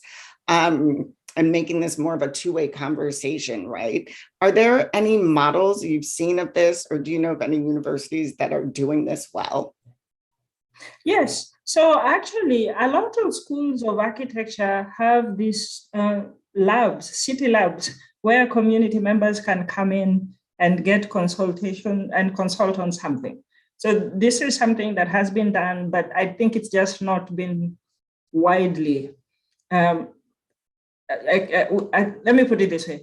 Schools of architecture do this, College of Engineering, and people who are in the engineering disciplines, we need to do more of that sort of thing. We are getting started a little bit late. moving out of the building sector, I also have an interest in engineering entrepreneurship. And that's because there was a time when we were focusing on cracking the code of affordable housing. And I got to this point where I discovered that there's a minimum threshold below which an adequately performed house cannot be designed. So I decided, if the problem is lack of money, then we need to be doing entrepreneurship as part of this. So I invested a lot of time in learning engineering entrepreneurship to the point of becoming a capacity building trainer for engineering entrepreneurship. And in those settings and contexts, the university is working closely with the community members. Even right here in Pennsylvania, Penn State has these entrepreneurship hubs all over throughout the state of Pennsylvania, where community members can come in for consultation on things related to entrepreneurship. And some of those services and products are connected to building related things, renewable energies, materials. We are just not creating the critical mass that is required. There was also a question about the cold form bricks, about the quality of those, and are these bricks reused in the places where they're being built? Yes, so we are at the stage where we can make material this size. Yeah, that's the size of material, and that's a big breakthrough. I'll tell you why. The process, the journey started during a conversation with my friend. His name is Professor Clive Randall. He's a professor of material science. And I challenged him, telling him, because he was talking about his work, and I recognized very quickly that this is ceramic. So I told him, but this is like bricks. And you're doing these amazing products for NASA. Like, this is bricks. We don't need anything that sophisticated. So I told him, if you can make a materials that end up being used on a rocket, you can for sure make material that can be used in a building. That is how it started. And when the first sample was produced, it was very, very small. So it's taken us 2 years to get to the point where we can do this. And where we are right now, it's less about the material and how it's performing, because we have data. We can get it to perform at the same level as a brick that has been fired at 1000 degrees Celsius. The issue that the next step really is collaborating with people who are on the production and manufacturing side, the equipment. Yeah, the material itself has been synthesized and designed to perform to the standards that we want. But based on what our bricks do right now, we are continuing to refine it, but we are on the lookout, or I'm on the lookout for people now who are on the mechanical equipment production side of things. From Ned Katire, he asks, are there other new materials aside from the bricks you talked about for housing construction? He's still waiting for photovoltaic shingles. All right. Yeah. So actually, there's a brother and sister pair in Kenya. One of them is an architect. I think the lady is an architect, and the gentleman is an engineer. They are producing that. So I can send you the link to that. And they're not the first to experiment with this technology. I think they adapted something that was already working in the European context, but I'm flagging them up because theirs is designed for the low-income household, and it works. So if you send me an email, I will send you a link to that example. Yeah, we'll share that actually out with all the resources we send after this. Okay. I had one more question. If anyone else has questions, please drop them in the chat or Q&A. In the very beginning of your presentation, you talked about building a more inclusive network, right? And changing how people are having these dialogues. How did you do that? And how did you begin to introduce new terminology to the conversation? And how long did it take to take hold? All right. So the first part is I really couldn't see myself walking into any room and saying energy efficiency is the most important thing.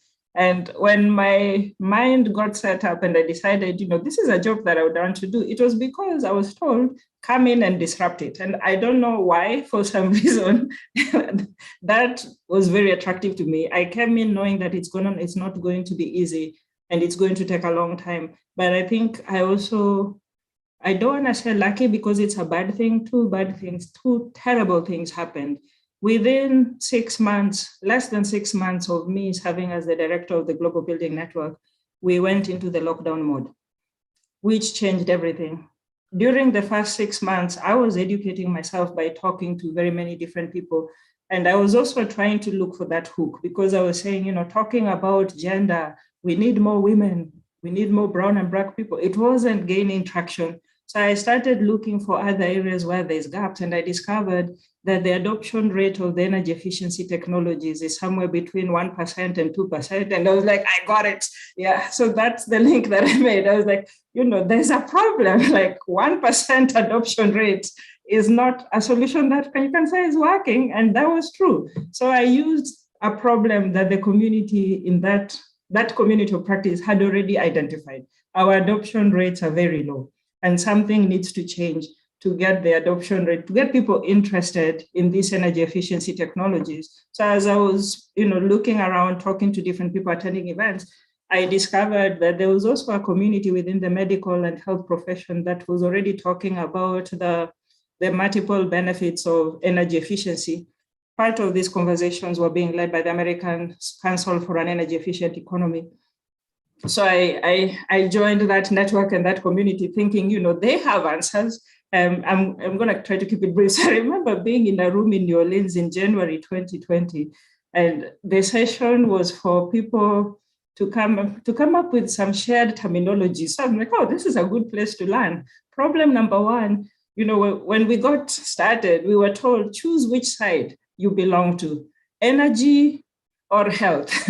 And then half of the room just sat in the middle because they're like, I don't know where to go. Yeah, so those are things which help me in terms of realizing I have allies. I have people who are in the energy efficiency space, people who are in the health sector, who are trying to have the same conversations. And by uniting with them, I started bringing in their expertise, their experience into the conversations in a way that had credibility. My boss had some time, the person I report to at some time, he noticed that I had learned a lot of things, and he was telling me, you should write a paper. I said, no way, because I still don't have credibility. I do not have a background in health, and I don't have a background in medicine, nursing, or anything. So why would you ask me to write that? So I think that is important. I was very aware that if I start talking about things which are outside of my area of specialization and qualification, I will lose credibility. So by bringing people who are in your space, we have the Physicians for Social Responsibility Network, bringing them into the conversation, again, it got the right attention. And then going into the lockdown and people realizing that the heavy focus on commercial buildings was at the expense of housing. Again, that elevated the conversation, because if you've been talking about housing, low income housing for a very long time, and then all of a sudden it's making news that, the most vulnerable people are in low income housing. And it's like, who do we know? And I'm like, okay, Esther has been talking about this. So that was a big breakthrough moment. Again, very terrible thing happened with George Floyd being murdered. But then it was another wake up call moment of people realizing that what we are doing is excluding so many people. So I think it's a journey which started and then, kind of had an exponential growth because of the pandemic. Thank you so much for sharing your passion with us. We have no more questions. So I guess I'm going to thank everyone for joining us today. And I want to thank our presenters, Katherine Crowe, Gary Belkin, Alice Thompson, Julie Grant, Lorna Rosenberg, Zineb Gavi, and Esther Abano for your time and expertise. I'd like to also give a special thanks to Halt the Harm for managing all of the technical aspects. It takes a lot to get an event like this going, and they do this not just for us, but other organizations, advocates, and experts who work to protect their communities from oil and gas. If you have additional questions for PSR PA or our guests, please send them to us and we'll do our best to get answers to you. Otherwise, enjoy the early hints of spring and have a safe and relaxing weekend, and look for a link to our recording and information from the chat within the next couple of days. Thanks, everyone. Thank you. You're welcome.